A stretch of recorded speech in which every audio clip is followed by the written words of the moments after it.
The array stood before them, guarded by a squad of elite corporate security. Before they could formulate a plan, alarms blared throughout the facility. "Intruder alert," a computerized voice announced. "All security personnel to the communication array." Nathan's heart sank as he saw reinforcements flooding into the area. "We're outnumbered," he said, turning to his team. "But we have to get that data out, whatever it takes." As they prepared for what seemed like a suicide mission, the unexpected happened. A group of corporate security officers turned their weapons on their own comrades. "We're with you," one of them called out to Nathan. "We heard the broadcast from Bajorans. We want to help." With their unexpected allies, Nathan's team fought their way to the array. As energy weapons fire crisscrossed the room, Nathan input the command to transmit their evidence. Come on," he urged the computer as a progress bar slowly filled the screen. Just as the transmission completed, a stray shot struck the console, sending sparks flying. Nathan stumbled back, his ears ringing from the explosion. Through the smoke and chaos, he saw Lyra grinning at him. "We did it, Commander," she said. "We actually did it." As the full extent of the corporation's crime spread across the star system, Nathan allowed himself a moment of hope. But he knew the battle was a long way to go. The corporate fleet still posed a threat, and the future of Earth-Bajan relations remained uncertain. With purpose, Nathan turned to his team and their new allies. "Let's get back to Bajorans," he said. "Our work here is done, but I have a feeling we're going to be needed there." As they made their way back to their ship, the fate of two worlds hung in the balance, with the next few hours promising to be the most crucial yet. As Nathan's team prepared to return to Bajorans, their communicators crackled with an urgent message. "Commander Thomas," Admiral Reeves' voice cut through the static, "we've got a new situation. The corporate leadership is in disarray. This is our chance to strike at their heart." Nathan exchanged glances with Lyra, his Bajoran second-in-command. "Understood, Admiral. We're on it." With revitalized commitment, the team changed course, pushing deeper into the facility. As they advanced, they encountered more corporate security personnel. But not all were hostile. "Hold your fire," a corporate officer called out, stepping forward with hands raised. "We've heard the broadcast. We want to help." Nathan studied the officer warily, then nodded. "All right, what can you tell us about the Central Command Center?" As the defector provided crucial information about the facility's layout and security systems, more corporate employees joined their cause. The unlikely alliance moved swiftly through the corridors, their progress accelerated by insider knowledge. Meanwhile, on Bayer's surface, the Unity festivals had transformed into hubs of resistance and relief. Belle Carter stood atop a makeshift barricade, her voice carrying over the din of activity. "We need more medical supplies at the north entrance," she called out, gesturing to a group of volunteers. "And strengthen the perimeter defenses on the east side." Humans and Bajorans worked side by side, fortifying the festival grounds against potential attacks from corporate sleeper agents. John Carter arrived, his face grim but determined. "Belle," he said, pulling her aside, "Gould, Ducat, and I are coordinating with these civilian-led operations. We're creating a planet-wide network of resistance." Belle nodded, her eyes scanning the bustling crowd. "We're ready, Dad. Whatever comes, we'll face it together." In orbit, the space battle raged on. Admiral Marcus Reeves stood on the bridge of his flagship, studying the tactical display. "Deploy the prototype gravitational field generators," he ordered, his voice steady. The devices, powered by the unique properties of human Bajoran hybrid DNA, hummed to life. The effect was immediate and dramatic. Earth Bajoran ships performed impossible maneuvers, effortlessly outflanking the corporate fleet. "It's working," Reeves murmured, watching as the tide of battle shifted decisively in their favor. Back on Bajorans, a new threat emerged from within. Gerald Essa, a charismatic Bajan nationalist, rallied a crowd in front of a government building. "Our world burns because of the humans," he shouted, his words inciting angry murmurs. "We must take control, protect our own." As Gerald's followers attempted to seize key facilities, Ambassador Sarah Simmons and First Minister Shakar Eden sprang into action. They quickly assembled a joint human-Bajan security team. "We stand together," Simmons declared as the mixed group moved out to secure vital installations. Human and Bajan, united against all threats. In the corporate headquarters, Nathan's team breached a high-security data vault. As they sifted through the files, Lyra gasped. "Commander, look at this," she said, her voice trembling. Nathan leaned in, his eyes widening as he read. "They've been experimenting with ancient Bajan artifacts," he said, disbelief coloring his tone, "trying to weaponize their energy." As this revelation spread, Kywin made a public address from the steps of a Bajan temple. "The corporation's actions are not just criminal," she intoned, her voice ringing with authority. "They are sacrilege against the prophets themselves." Her words galvanized many Bajorans who had been uncertain about the conflict, swinging public opinion firmly behind the human-Bajan alliance. In space, Admiral Reeves executed a complex pincer movement, trapping the remaining corporate ships.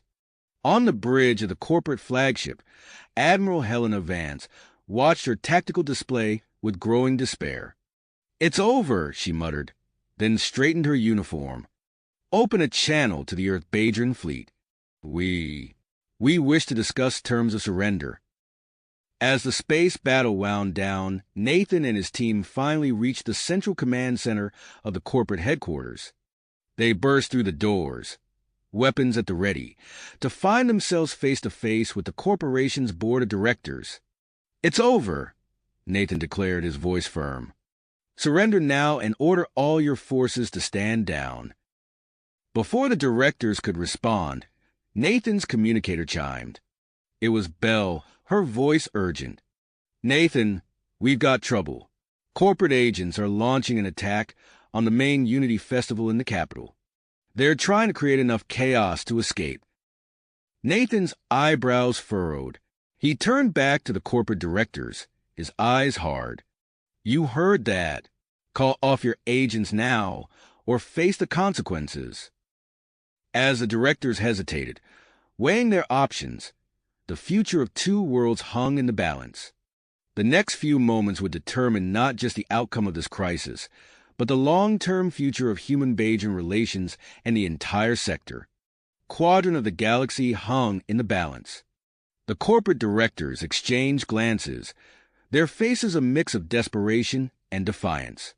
One of them, a balding man with a sharp suit, reached for a hidden console beneath the conference table. Nathan's reflexes, honed by years of military training, kicked in. He lunged forward, grabbing the man's wrist. "I wouldn't do that if I were you," he warned, his voice low and dangerous.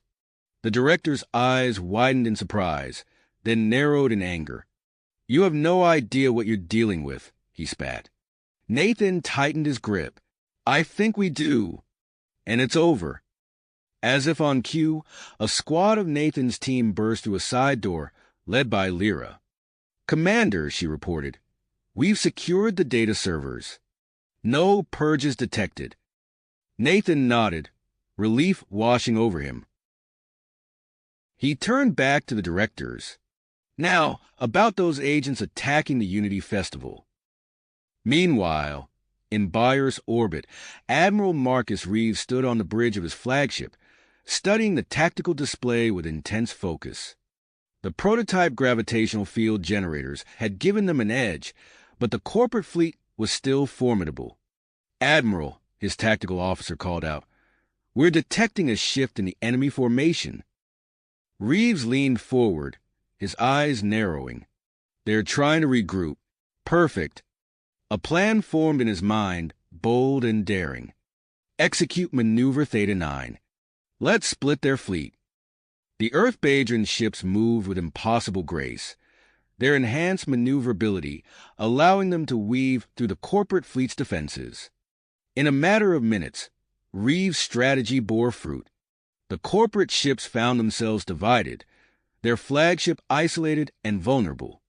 On the bridge of the corporate flagship, Admiral Helena Vance watched in disbelief as her fleet was outmaneuvered.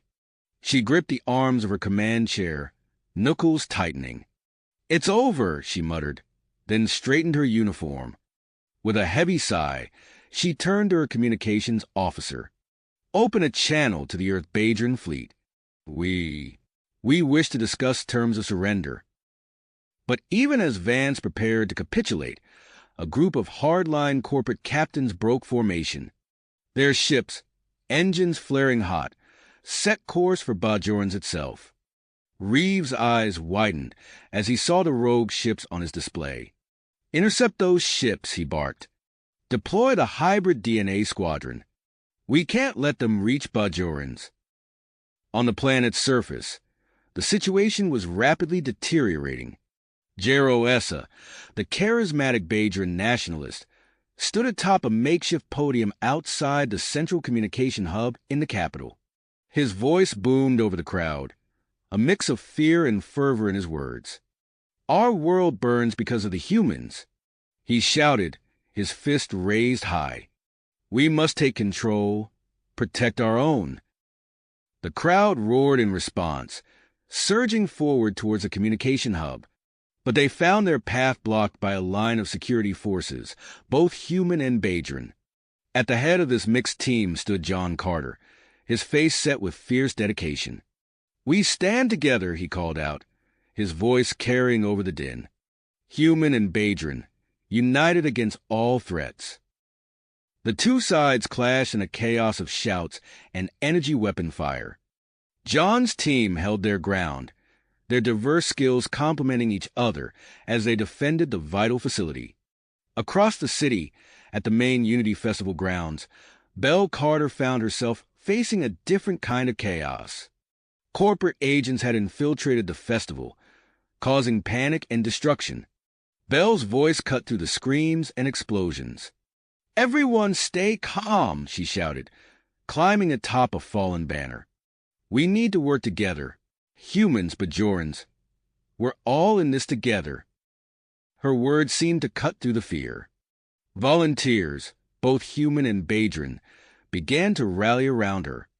Belle quickly organized them into teams, setting up makeshift barricades and guiding civilians to safety. As she directed the defense efforts, Belle caught sight of a familiar face approaching through the crowd. Jero Essa himself had arrived at the festival grounds, his eyes locked on her with a mix of anger and commitment. Belle steeled herself for the confrontation, knowing that this moment could define the future of human-Badron relations. As Jero drew closer, she took a deep breath, preparing to face this new challenge head-on. In orbit, the rogue corporate ships began their assault on Bajorans. Admiral Reeves' hybrid DNA squadron raced to intercept, their advanced capabilities pushing them to the limit. Back on the moon base, Nathan's team had secured the corporate leadership, but their victory was short-lived. As they combed through the data servers, they uncovered a chilling revelation. "Commander," one of the corporate defectors called out, his face pale. "You need to see this." Nathan hurried over, his eyes widening as he read the information on the screen. A hidden research facility on one of Bayer's moons? The implications hit him like a physical blow. The experiments on Badron artifacts, the unstable energy, it was all far worse than they had imagined. Nathan's mind raced, weighing his options. Time was of the essence, but the threat was too great to ignore. He made his decision quickly, turning to his team. "Lyra, you and half the team stay here. Secure the directors and maintain control of this facility." He gestured to a small group of his most trusted operatives. "The rest of you with me. We've got a research facility to shut down." As they prepared to depart, Nathan's communicator crackled to life. The message chilled him to the bone. The hidden facility was showing signs of imminent energy overload. The clock was ticking, and the fate of Bajorans, and perhaps the entire sector, hung in the balance. Nathan and his team raced towards their ship, knowing that every second counted in their desperate mission to prevent catastrophe. Catastrophe! As Nathan and his team raced towards their ship, the urgency of their mission burdened immensely upon them. The hidden facility on Byers' moon posed a threat far greater than they had initially realized. Their ship streaked through space, pushing its engines to the limit. Nathan paced the small bridge, his mind racing through potential scenarios. As they approached the moon, the facility came into view, a sprawling complex of interconnected structures, its true purpose hidden beneath an innocuous exterior. Life signs detected, reported one of Nathan's team members, hunched over a sensor display. Minimal activity near the entrance. It seems most of the personnel have already evacuated. Nathan nodded grimly. Good. That should make our job easier. Let's move in fast and quiet. As they touched down on the moon's surface, alarms blared from the facility. Emergency lights flashed, casting an eerie red glow across the landscape. Nathan led his team towards the main entrance, their footsteps kicking up plumes of lunar dust. Inside, chaos reigned. Panicked scientists rushed past them, barely sparing a glance for the armed intruders. Nathan grabbed one by the arm, spinning him around. "Where's the main research chamber?" he demanded. The scientist's eyes widened with fear. "Sublevel 3, he gasped, pointing towards a bank of elevators. "But you can't go down there. The energy readings are off the charts." Nathan released him, gesturing for his team to move forward. As they descended into the heart of the facility, the very air seemed to crackle with energy. Strange, pulsating lights flickered through the cracks in the walls. They burst into the main chamber, and Nathan's breath caught in his throat. A massive array of equipment surrounded a central platform, where a swirling vortex of energy pulsed and writhed. Bajoran artifacts, their surfaces etched with ancient symbols, were arranged in a precise pattern around the anomaly. "By the stars," whispered one of Nathan's team members. "What have they done?" Nathan snapped into action, assessing the situation with practiced efficiency.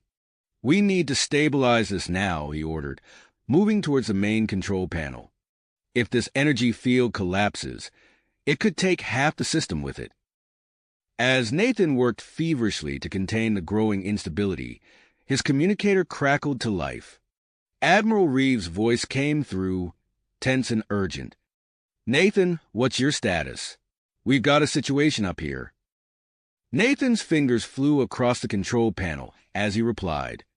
"Working on it, Admiral. This place is a powder keg. What's happening in orbit?" Reeves' voice was grim. "Rogue corporate ships have broken through. They're heading for buyer cities. We're deploying all available ships with gravitation field generators to form a protective barrier, but it's leaving us vulnerable." Nathan's mind raced, dividing his attention between the immediate crisis and the broader conflict. "Understood, Admiral. We'll work as fast as we can here. Just hold on." Back on Byer's surface, Belle Carter found herself face-to-face with Jero Essa at the Unity Festival grounds. The Bajoran nationalist's eyes blazed with righteous anger as he confronted her. "You humans have brought nothing but chaos to our world," Jero shouted, his followers murmuring in agreement behind him. "It's time for you to leave Bajorans once and for all." Belle stood her ground, her voice steady and clear. "Look around you, Jero," she said, gesturing to the festival grounds where humans and Bajorans work side by side. "This is what unity looks like. This is the future we can build together."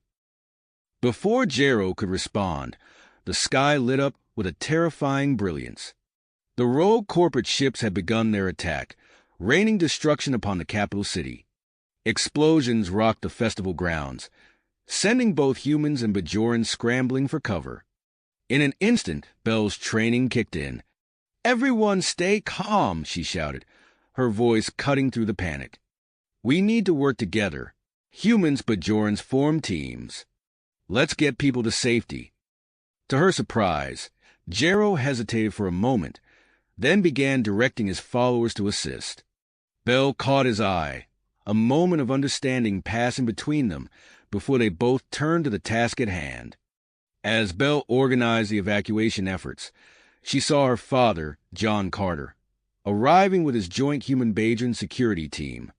They moved efficiently through the chaos, neutralizing pockets of resistance from both corporate agents and extremist holdouts. John made his way to Bell, his face streaked with sweat and grime. "The communication hub is secure," he reported. "We're here to assist with evacuation and defense." Bell nodded, relief washing over her. "Good. We need all the help we can get. These attacks are relentless." In orbit, Admiral Reeves watched the tactical display with growing concern. The protective barrier of ships equipped with gravitational field generators was holding, but only just. The strain on their systems was reaching critical levels. "Sir," called out his tactical officer, "we're detecting a massive energy surge from the moon facility." Reeves' eyes widened. He opened a channel to Nathan's team. "Nathan, what's happening down there? We're seeing some alarming readings up here." In the depths of the research facility, Nathan worked frantically to stabilize the energy output. Sweat beaded on his forehead as he called back to Reeves. "We're trying to contain it, Admiral. But this tech is like nothing we've seen before. It's going to take time." As Nathan and his team raced against the clock, Bell and John coordinated their efforts on the surface, and Admiral Reeves held the line in orbit. The fate of Bajorans hung in the balance. The next few moments would determine not just the outcome of this crisis, but the future of human-Bajan relations throughout the galaxy. Sector. Nathan's mind raced as he processed the implications of the unstable energy readings. He knew they had to act fast to prevent a catastrophic chain reaction. "Team, listen up," Nathan called out, his voice cutting through the chaos of alarms and flashing lights. "We need to stabilize this energy output now. Our priority is to redirect the excess energy into containment fields." Nathan's fingers flew across the control panel, his years of military training kicking in as he assessed the facility's power distribution system. "We're going to create a network of energy sinks," he explained, gesturing for his team to take up positions around the room. "It's our best shot at safely absorbing these unstable emissions." As Nathan's team worked to reconfigure the facility's systems, Bell Carter faced her own crisis on the surface of Bajorans. The Unity Festival grounds had become a battleground, with explosions rocking the area and panic spreading through the crowd. Bell's voice rang out clear and strong above the chaos. "Everyone, stay focused. We need to work together to get people to safety." She quickly organized the human and Bajan volunteers into teams, assigning specific tasks with practiced efficiency. "You three," she pointed to a group of Bajorans, "guide civilians to the underground shelters. And you," she turned to a human medic, "set up a triage area for the injured. Let's move." As Bell coordinated the evacuation efforts, she caught sight of Jero Essa. The Bajan nationalist stood frozen, watching the scene unfold with a mix of shock and confusion on his face. Bell saw something shift in his expression as he observed humans and Bajorans working side by side to protect one another. Suddenly, Jero strode towards her with purpose. Bell tensed, unsure of his intentions, but his next word surprised her. I want to help," Jero said, his voice rough with emotion. "Tell me what to do." Bell nodded, a glimmer of hope cutting through the tension. "We need help maintaining communication with the security forces. Can you coordinate with that team over there?" As Jero moved to assist, Bell felt a moment of profound realization. This unexpected alliance, forged in crisis, could be the key to a new era of human-Bajan cooperation. In orbit, Admiral Marcus Reeves faced a critical decision. The protective barrier of ships equipped with gravitational field generators was holding, but only just. The strain on their systems was reaching dangerous levels. "Sir," his tactical officer called out, "incoming transmission from Dr. Mora Pole." Reeves activated the comm channel, and Dr. Mora's face appeared on the screen, his expression a mix of excitement and urgency. "Admiral, I have a proposal. It's risky, but it could be our best chance." As Dr. Mora outlined his plan to recalibrate the gravitational field generators and create a planet-wide deflector shield, Reeves felt a surge of hope.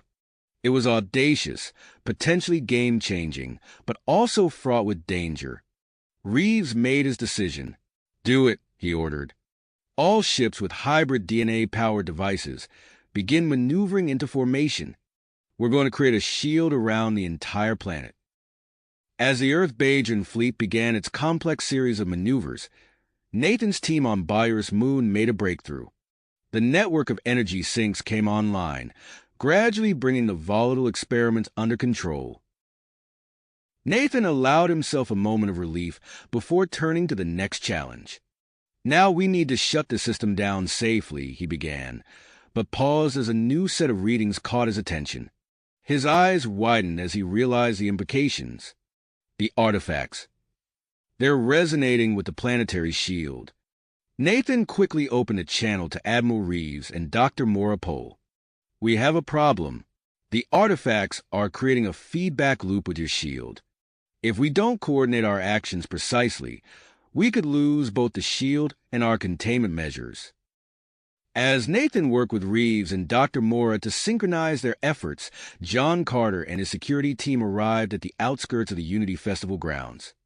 They immediately encountered heavy resistance from a group of corporate agents who had seized a nearby communications array. John's mind raced, assessing the situation. He turned to his diverse team, a plan already forming. "Kira," he addressed a Bajan sniper, "I need you to provide cover fire from that ridge." "Mendez," he nodded to a human explosives expert, "create a diversion on their left flank. The rest of us will advance and neutralize the threat." As John's team moved into position, he caught sight of Bell coordinating the evacuation efforts in the distance. Pride swelled in his chest at his daughter's leadership, even as he focused on the task at hand. The next few moments would be crucial. Nathan's team racing to stabilize the research facility, Reeves and Dr. Mora working to maintain the orbital shield, and John's forces securing the ground, all of their efforts intertwined in a delicate balance. The fate of Bajorans hung on their next moves, with the potential for either triumph or catastrophe looming on the horizon. As John gave the signal to begin their assault on the corporate agents, he knew that this was just the beginning of a long and challenging fight. But looking at the united human and Bajan forces around him, he felt a glimmer of hope for the future they were all fighting to protect. John Carter watched as his team moved into position, ready to neutralize the corporate agents. He raised his hand, preparing to give the signal, when his communicator suddenly crackled to life. "John, we have a situation." Admiral Reeves' voice came through, tense and urgent. "The research facility on the moon is creating dangerous energy fluctuations. We need your daughter's help." John's stomach dropped. "Bell? What does she have to do with this?" As Reeves quickly explained the plan involving Bell's hybrid DNA, John felt a mix of pride and fear coursing through him.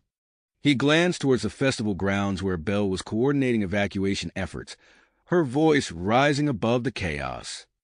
"I understand, Admiral," John replied, his voice tight. "I'll inform her immediately." John turned to his second-in-command. "Take charge here.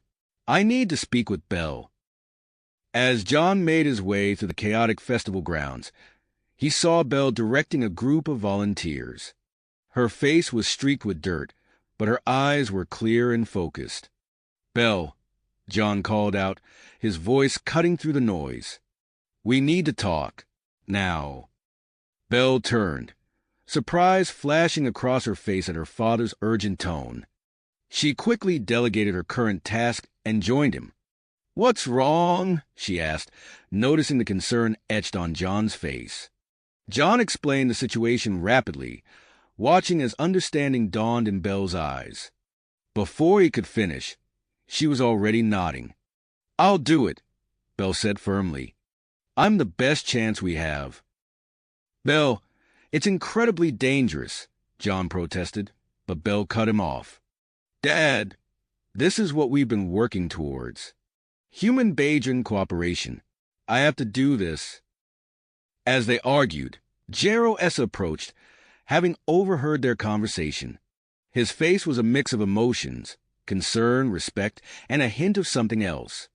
"You can't seriously be considering this," Jero said, his voice gruff. "It's suicide." Bell turned to face him, her chin lifted defiantly. "It's necessary, Jero, for all of us." Before Jero could respond, Dr. Morapole arrived with a team of scientists, both human and Bajan. They carried equipment and what looked like a specially designed suit. "We need to move quickly," Dr. Mora said, his eyes darting between Bell, John, and Jero. "Every moment counts." As the scientists began to prep Bell, fitting her with protective suit, John found himself working alongside them. His engineering background proved invaluable as they made last-minute modifications to ensure maximum protection. "The suit will shield you from the worst of the radiation," John explained to Bell, his hands steady as he adjusted a connection. "But the energy levels you'll be dealing with, they're off the charts." Bell nodded, her face set with willpower. "I understand the risks, Dad, but I also understand what's at stake." As they worked, a group of young Bajorans and humans approached, participants from Bell's cultural exchange program. They volunteered to assist, their faces a mix of worry and persistence. "We want to help," one young Bajan woman said. "You taught us the importance of working together. Let us put that into practice." Bell smiled, touched by their offer. "Thank you. We'll need all the help we can get." In orbit, Admiral Reeves coordinated with Nathan to create a safe corridor for Bell's transport. The remaining ships with gravitational field generators moved into position, forming a protective bubble around the shuttle that would carry Bell to the moon facility. As Bell prepared to board the shuttle, John pulled her into a tight embrace. "Be careful up there," he whispered, his voice thick with emotion. "I will, Dad," Bell replied, hugging him back fiercely. "I'll see you soon." Jero stepped forward as Bell turned to leave. "Carter," he said, his voice gruff but sincere. "Good luck, for all our sakes." Bell nodded, a small smile on her lips. "Thank you, Jero. Take care of things down here." As the shuttle lifted off, carrying Bell towards her dangerous mission, John turned back to the chaos on the ground. He saw humans and Bajorans working side by side, defending the festival grounds that had become a symbol of their unity. "All right, people," John called out, pushing his worry for Bell to the back of his mind. "Let's show these corporate bastards what happens when they mess with Bajorans." The shuttle carrying Bell streaked through the battle-scarred sky, protected by the bubble of gravitational fields. Inside, Bell took deep breaths, centering herself for the task ahead. The fate of two worlds rested on her shoulders, and she couldn't afford to falter now. As the shuttle approached the moon facility, Nathan's voice came through the comm system. "Bell, we've got a new problem. The corporate facility's mainframe has activated a security protocol. It's transmitting the entire database off-world. We need to stop that transmission while stabilizing the energy fluctuations." Bell's mind raced, processing the new information. "Understood, Nathan. I'm ready for whatever comes next." The shuttle docked with the moon facility, and as the airlock hissed open, Bell stepped into the unknown. The corridor ahead pulsed with strange, otherworldly energy. She could feel it even through her protective suit, a tingling sensation that raised the hair on the back of her neck. Nathan met her at the entrance, his face grim but determined. "Welcome to the Hornet's Nest, Bell. Let's save the world, shall we?" "All." Nathan's words hung in the air as Bell took in the sight before her. The central chamber pulsed with an otherworldly glow, the artifacts at its center emanating waves of energy that seemed to distort the very fabric of reality. Belle nodded, her heart made. Let's do this. As they approached the artifacts, Nathan quickly briefed her on the complex challenges they faced. We need to stabilize the energy fluctuations between the artifacts and the orbital shield, neutralize the self-destruct mechanism, and prevent the corporate database transmission. It's a tall order, but with your unique abilities, we might just pull it off. Belle listened intently, her mind already racing with possibilities. The suit's sensors began to react as they drew closer to the energy field, indicating a strong resonance with her hybrid DNA. I'm picking up some unusual readings, Nathan said, his eyes flicking between Belle and his monitoring equipment. Your hybrid physiology seems to be interacting with the energy field in ways we didn't anticipate. This could work to our advantage. Belle stepped forward, her hand outstretched towards the pulsing energy. As her fingers made contact, she gasped. A flood of sensory input overwhelmed her, colors and patterns she had never seen before dancing across her vision. She could feel the energy coursing through her, connecting her to the artifacts in ways she couldn't fully comprehend. Belle, Nathan's voice seemed distant. Are you all right? She nodded, unable to form words as she processed the rush of information. Slowly, she began to make sense of the energy patterns, her hybrid physiology allowing her to perceive them in a unique way. Meanwhile, in another section of the facility, Marcus Venn and his team faced fierce resistance from automated defense systems. Security drones armed with non-lethal weapons swarmed the corridors, forcing the team to take cover behind makeshift barricades. We need to reach that mainframe, Marcus shouted over the sound of energy blasts. Any ideas? One of his team members, a former security specialist, spoke up. If we can access a secondary control terminal, we might be able to override some of the security protocols. Marcus nodded. Do it. We'll provide cover. As the team worked to outmaneuver the drones, Belle continued her delicate interface with the artifact's energy field. Nathan monitored her vital signs closely, ready to abort the procedure at the first sign of danger. I think I'm starting to understand, Belle said, her voice filled with wonder.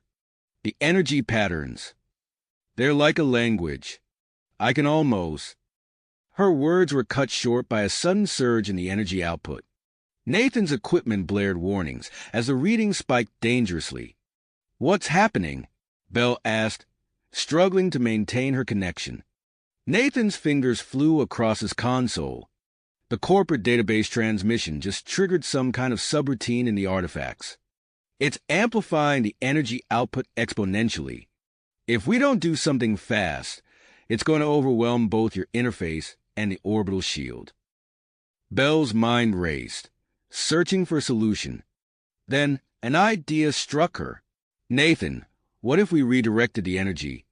Could we use it to overload the transmission systems and stop the database transfer? Nathan's eyes widened as he considered the implications. It's risky, but it might work. And if we channel it right, we could even use the excess power to stabilize the orbital shield. Tell me what to do, Belle said, her focus unwavering. As Nathan guided her through the process, Belle drew on her experiences from the cultural exchange program and the Unity festivals. She focused her mind on the concept of harmony between human and Badran energies, visualizing the two intertwining and strengthening each other. To her amazement, the energy patterns around her began to shift, aligning with her hybrid physiology. She could feel the power flowing through her, redirecting it with nothing but her will and the unique properties of her DNA. In orbit, Admiral Reeves faced a crisis of his own. Several ships generating the deflector shield showed signs of imminent core failure. Their systems pushed beyond their limits. Emergency evacuations on the Dauntless and Valiant, Reeves ordered, his voice steady despite the chaos around him. Redistribute shield power to the remaining vessels. As the crew scrambled to comply, Reeves watched the shield coverage fluctuate on his tactical display. Gaps appeared in the protective barrier, forcing him to make split-second decisions about which areas of Bajorans to prioritize. Back in the Moon facility, Marcus Ven's team finally made a breakthrough. They managed to override a secondary control terminal, giving them limited access to the facility's security protocols. "We're in," Marcus exclaimed. "Start shutting down those drones. We need a clear path to the core systems." As the team worked to disable the automated defenses, Bell continued her precarious balancing act with the artifact's energy.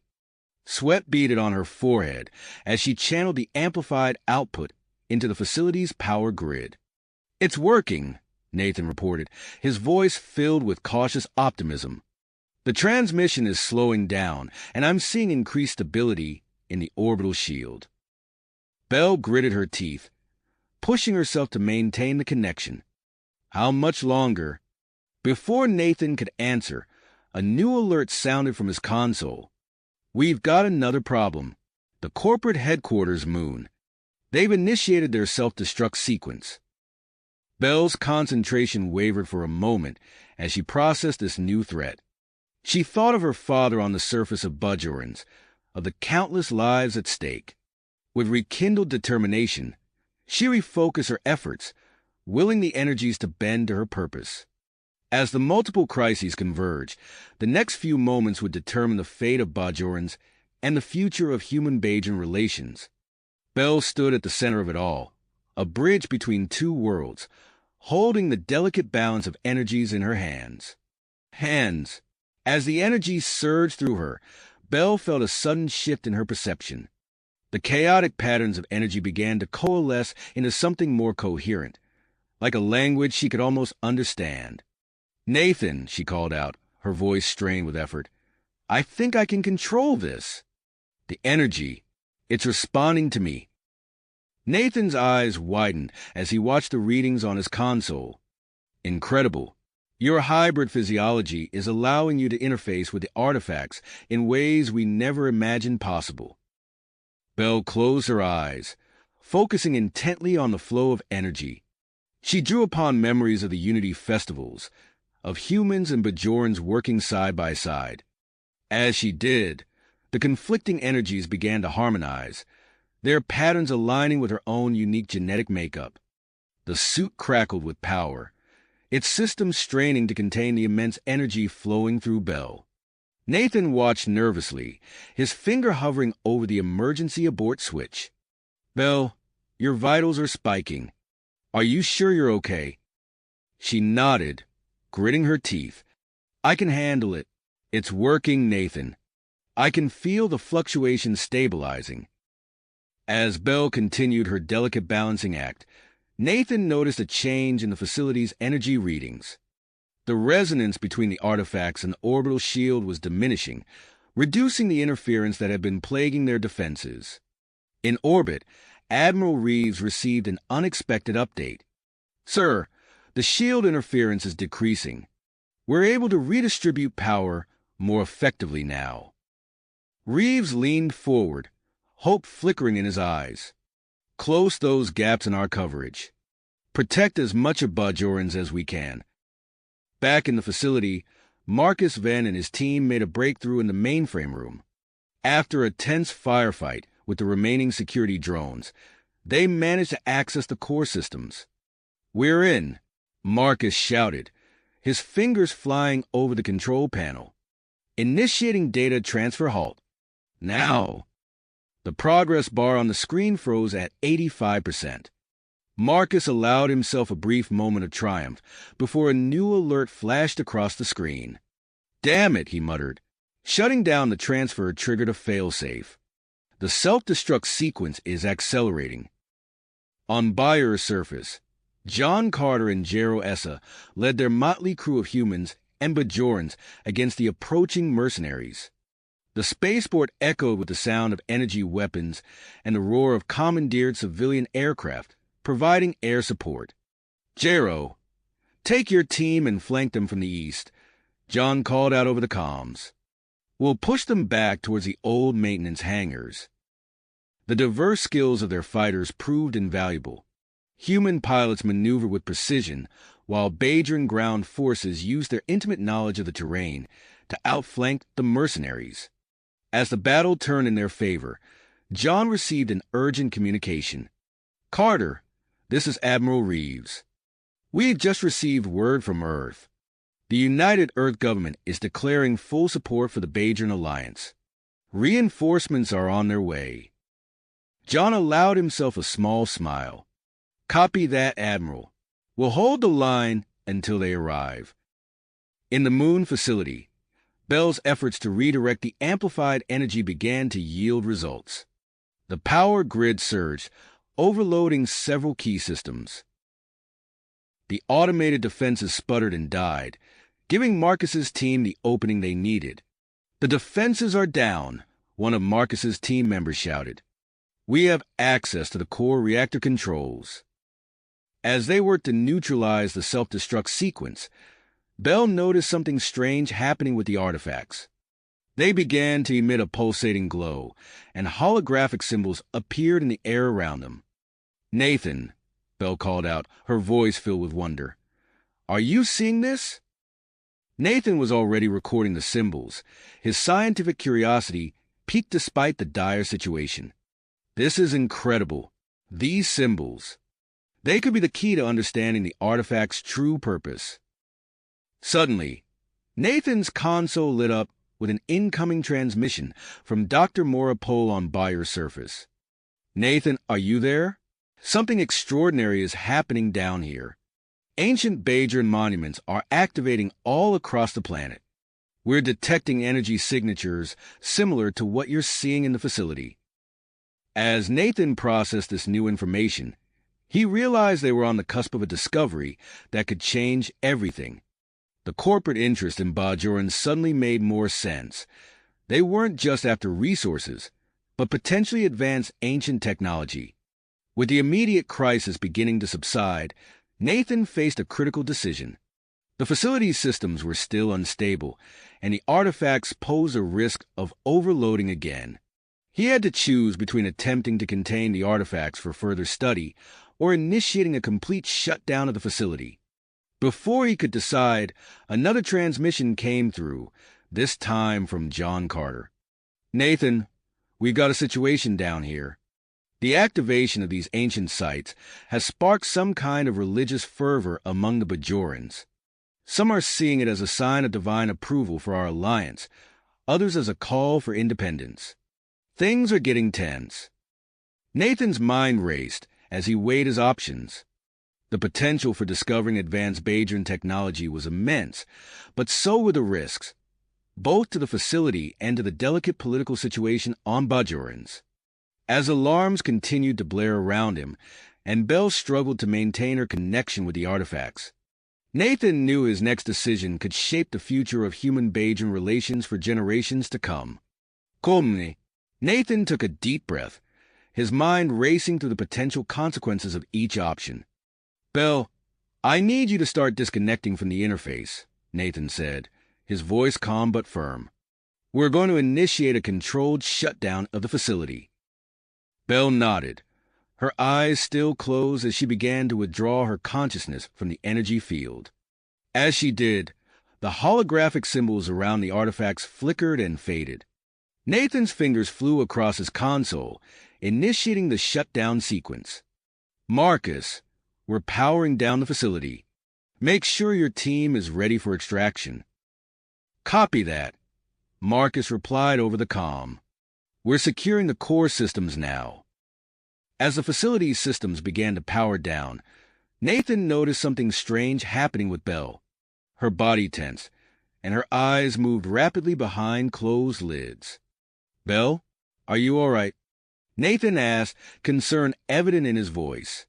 Bell's eyes snapped open, wide with wonder and confusion. I saw something. Images, knowledge. It's like the artifacts were trying to tell me something." Nathan quickly moved to her side, helping her remove the interface suit. "What did you see?" "Flashes of Bayer's past," Bell said, her voice filled with awe. "Ancient cities, advanced technology. It was incredible." As Belle described her visions, Nathan made a quick decision. He initiated a data transfer, copying key information about the artifacts and the energy readings to a secure, portable drive. "We can't risk leaving all this data here," Nathan explained. "But we also can't let it fall into the wrong hands. We'll take the most critical information with us and arrange for the safe transport of the artifacts to a secure facility on Bajorans." Belle nodded, still processing the influx of information she had received. As they prepared to leave the facility, Nathan received another transmission from John Carter on the surface. "Nathan, things are getting complicated down here," John reported. "The activation of these ancient sites has caused quite a stir. We're organizing teams to secure and study the locations, but we need to move fast." "Understood," Nathan replied. "We're on our way down. And John, we've got some incredible data to share." Belle experienced. Well, it's best if she explains it herself. As they made their way to the extraction point, Belle continued to experience vivid flashes of Byers' past. Each new vision seemed to unlock a piece of a grand puzzle, hinting at a civilization far more advanced than anyone had imagined. Meanwhile, on Byers' surface, John Carter and Jero Essa coordinated their mixed teams of humans and Bajorans. They moved swiftly from site to site, securing perimeters and setting up temporary research stations. "We need to be respectful," Jero reminded the teams as they approached a newly activated monument. "These sites are not just scientific curiosities, but sacred to many Bajorans." John nodded in agreement. "Absolutely. Our priority is preservation and understanding, not exploitation." As they worked, news of the discovery spread rapidly across Bajorans. The planet buzzed with excitement and apprehension. In the capital city, First Minister Shakar Eden called an emergency session of the provisional government. "We stand at a crossroads," Shakar addressed the assembled ministers. "These discoveries could reshape our understanding of Bajan history and our place in the galaxy. We must approach this with caution and wisdom." As the government debated, a new figure arrived on Bajorans. Professor Eli Donovan, a renowned human archaeologist, stepped off a transport, his eyes gleaming with excitement. Professor Donovan, a young Bajan aide, greeted him. "Welcome to Bajorans. Dr. Morapole is expecting you at the Central Research Facility." Donovan nodded, his mind already racing with the possibilities. "Thank you. I can't wait to see these artifacts for myself. The implications of what's been found here. It's beyond anything we've encountered before." As Donovan made his way to the research facility, Admiral Reeves's fleet in orbit continued their sweep of the Bajan system. Hidden outposts on the outer moons were uncovered, revealing the true extent of the corporation's presence. "They were more entrenched than we thought," Reeves muttered as he reviewed the latest reports. "But we'll root them out, every last one." Back on Bajorans, as night fell, a crowd gathered outside a temple in the capital. A charismatic Videk named Ranjan Koral addressed them, his voice ringing with passion. "The prophets have spoken," Koral declared. "These signs are not for outsiders to interpret. We must reclaim our heritage, our destiny." The crowd murmured in response, a mix of agreement and uncertainty rippling through them. As these events unfolded, Nathan, Belle, and their team finally arrived at the main research facility on Byers' surface. They were greeted by Dr. Morapole and the newly arrived Professor Donovan. "Dr. Thomas, Miss Carter," Morapole said, his eyes alight with curiosity. "We have much to discuss, and I believe you have some extraordinary experiences to share with us, Miss Carter." Belle nodded, still looking somewhat dazed. "It's like I have 1,000 years of Bajan history in my head, but it's all jumbled. I'm not sure what it all means." "That's where we come in," Professor Donovan said, stepping forward. "Together, we'll piece together this puzzle and uncover the truth about Byers' past." As they entered the facility, Ready to begin their analysis, Nathan's communicator beeped. It was Admiral Reeves. "Thomas, we've got a situation," Reeves said, his voice tense. "The task force we sent to investigate that backup facility. We've lost contact with them. Something's happened out there, and I have a feeling it's just the beginning." Nathan exchanged worried glances with Bell and the others. The discoveries on Bajorans were monumental. But this new development suggested that the consequences of their actions might extend far beyond the planet's borders. As they prepared to delve into their research, they couldn't shake the feeling that they were standing on the precipice of something much larger than they had ever anticipated. As they prepared to delve into their research, they couldn't shake the feeling that they were standing on the precipice of something much larger than they had ever anticipated. Nathan's brow furrowed as he processed Admiral Reeves' words. The loss of contact with the task force sent to investigate the backup facility was deeply concerning. He exchanged a meaningful glance with Bell, who nodded almost imperceptibly. "Admiral," Nathan said, his voice steady despite the tension in his shoulders, "I'd like to assemble a team to mount a rescue operation." There was a brief pause before Reeves responded. "Agreed. We can't afford to lose those people or let whatever's out there catch us off guard. Who'd you have in mind?" Nathan's eyes swept across the room, taking in the assembled group. Bell's abilities could be crucial, especially given her recent experiences with the artifacts. And Professor Donovan's expertise in xenoarchaeology might prove invaluable if we encounter any ancient tech. Professor Donovan, who had been listening intently, stepped forward. "I'm in. This could be the opportunity of a lifetime." As Nathan coordinated with Reeves to prepare for the rescue mission, John Carter was already mobilizing on Bayer's surface. He and Gerald Essa worked tirelessly to establish a planet-wide network of mixed human Bajan patrols. "We need eyes on every newly activated site," John instructed a group of officers. "Coordinate with local authorities and prioritize the most significant locations." Gerald nodded in agreement. "Our people know these lands better than anyone. We'll make sure no unauthorized access goes unnoticed." Their efforts, however, were complicated by the growing influence of Rangen Coral. The charismatic Videk had been busy organizing nonviolent protests at several key sites. The will of the prophets must be respected. Coral's voice rang out over a gathered crowd near an ancient monument. These sacred places are not for outsiders to exploit. John watched the scene unfold from a distance, his fists tight. "We need to handle this delicately," he murmured to Jero. "The last thing we want is to create martyrs for their cause." Meanwhile, on Bayer's largest moon, Dr. Mora Pohl hunched over his console, his eyes widening as he processed the data from the research facility's shutdown. "This can't be," he whispered, double-checking his findings. He quickly opened a channel to Nathan. "Dr. Thomas, I've made a breakthrough. There's evidence of a long-dormant Bajan defense system hidden beneath the planet's surface. If we can reactivate it, it could provide unprecedented protection for Bajorans." Nathan's interest was piqued. "That's incredible, Dr. Mora. What do we need to do to get it online?" "That's the tricky part," Mora replied. "The activation process requires specific artifacts scattered across various ancient sites. We'll need to locate and retrieve them all." As this information was relayed to the rest of the team, preparations for the rescue mission kicked into high gear.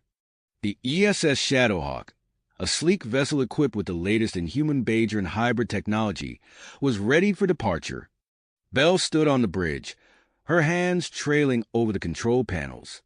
She could feel a faint hum of energy, reminiscent of her connection to the artifacts. "This ship.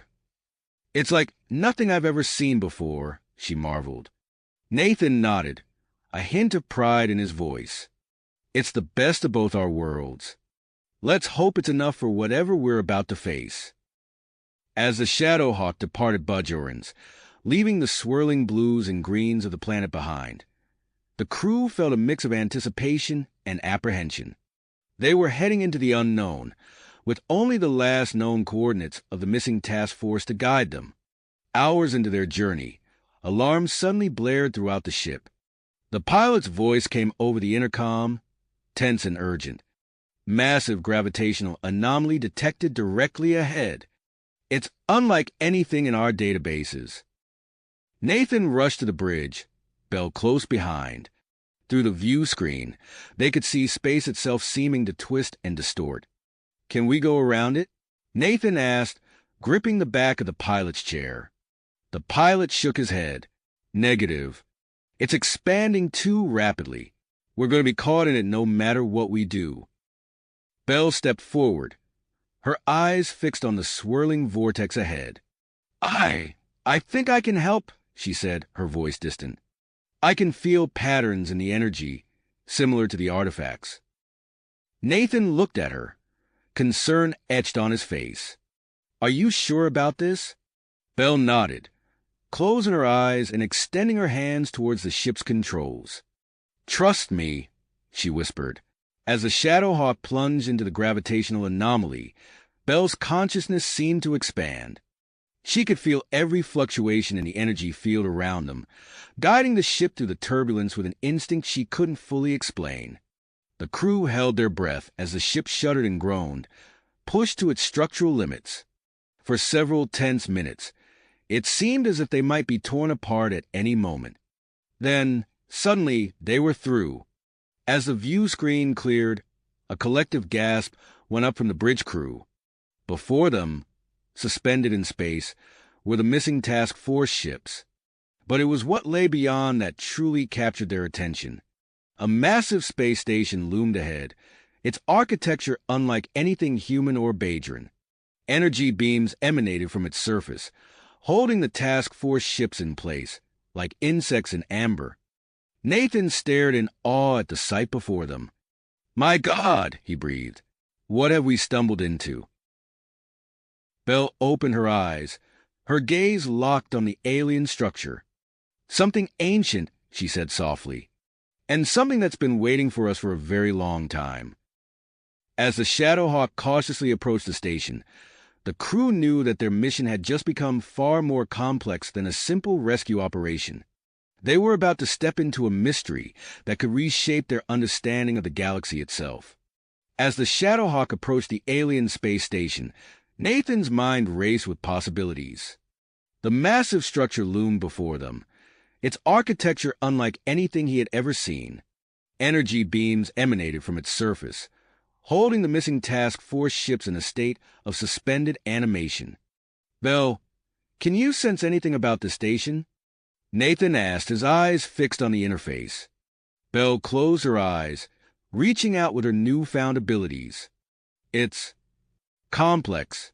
I can feel patterns, similar to the artifacts on Bajorans, but on a much larger scale. There's so much information, it's overwhelming." Professor Donovan stepped forward, his eyes wide with excitement. "This could be the discovery of a lifetime. We need to get aboard and investigate." Nathan nodded, his expression grim. "Agreed, but we need to be cautious. Our priority is rescuing the task force crew." As they maneuvered closer to the station, a warning klaxon blared through the ship. The pilot's voice came over the intercom, urgent and tense. "Sir, the station's weapon array is powering up. It's targeting Bajorans." Nathan's heart raced as he processed this new threat. "Belle, can you interface with the station systems? We need to shut down that weapon array before it fires on Bajorans." Belle nodded, her face a mask of concentration. She placed her hands on the ship's control panel, closing her eyes as she reached out with her mind. The crew watched in amazement as holographic displays flickered to life around her, filled with alien symbols and diagrams. "I can access some of the systems," Belle said, her voice strained. "But the programming is incredibly complex.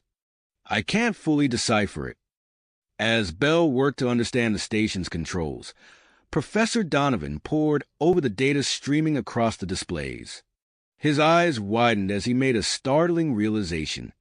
"Wait," he exclaimed. "The weapon array. It's not aimed at Bajorans as a threat. It's designed to protect the planet." Nathan turned to him, his brow furrowed. "Protected from what?" Before Donovan could answer, a new alert sounded. Admiral Reeves' face appeared on the main view screen, his expression grave. "Thomas, we've got a situation developing here," Reeves said. "Our long-range sensors are picking up massive energy signatures approaching the Bajoran system. Whatever's coming, it's unlike anything we've ever encountered." As the implications of this news sank in, Nathan realized their mission had just become far more complex. They weren't just here to rescue the missing task force. They might be Bayer's only hope against an impending threat. "Professor," Nathan said, turning to Donovan, "work with Bell to unlock the station's secrets. If it's meant to protect Bajorans, we need to figure out how to use it." As they delved deeper into the station's systems, Nathan received an urgent communication from John Carter on Bayer's surface. "Nathan, we've located the missing artifact," John reported, his voice tense. "It's in a hidden shrine controlled by some of Ranjan Koral's followers. We're at a standoff here. They're not willing to give it up without a fight, but we can't afford to escalate the situation." Nathan ran a hand through his hair, feeling the weight of multiple crises bearing down on him. "Do whatever you can to get that artifact peacefully, John. Dr. Morapole needs it to activate the planetary defense system. We may need every protection we can get." As John worked to negotiate with Koral's followers, Nathan turned his attention back to the space station. Bell and Professor Donovan had made progress in understanding its systems, but they were still far from full control. Suddenly, the station hummed to life around them. Lights flickered on in long dormant corridors, and new holographic displays sprang into existence. "I think I've done it," Bell exclaimed, her eyes wide with excitement and exhaustion. "I've initiated the station's revival sequence."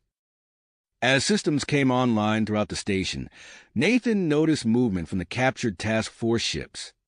The stasis fields holding them began to dissipate. "We need to get those crew members aboard," Nathan ordered. "They might have crucial information about what happened here." As rescue teams deployed to retrieve the task force crew, Nathan received another urgent communication, this time from Admiral Reeves. "Thomas, those energy signatures we detected, they're resolving into ships, a whole fleet of them, and they're heading straight for Bajorans." Nathan's mind raced as he processed this information. The ancient defense system, the mysterious space station, the approaching fleet, it all had to be connected. As the first of the rescued task force crew were brought aboard the station, Nathan spotted a familiar face among them. Lieutenant Commander Zara Vex, a brilliant xenotechnologist he had worked with in the past, looked dazed but otherwise unharmed. "Zara," Nathan called out, relief evident in his voice. "We need your expertise. This station, it's like nothing we've ever seen before." Zara nodded, her eyes already darting around, taking in the alien technology surrounding them. "I'll do what I can," she said, moving to join Bell and Professor Donovan at the main control interface.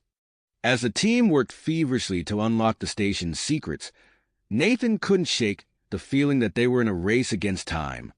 Whatever was approaching Bajorans, he had a sinking feeling that it was connected to the ancient civilization that had built this station and created the artifacts scattered across Bajorans.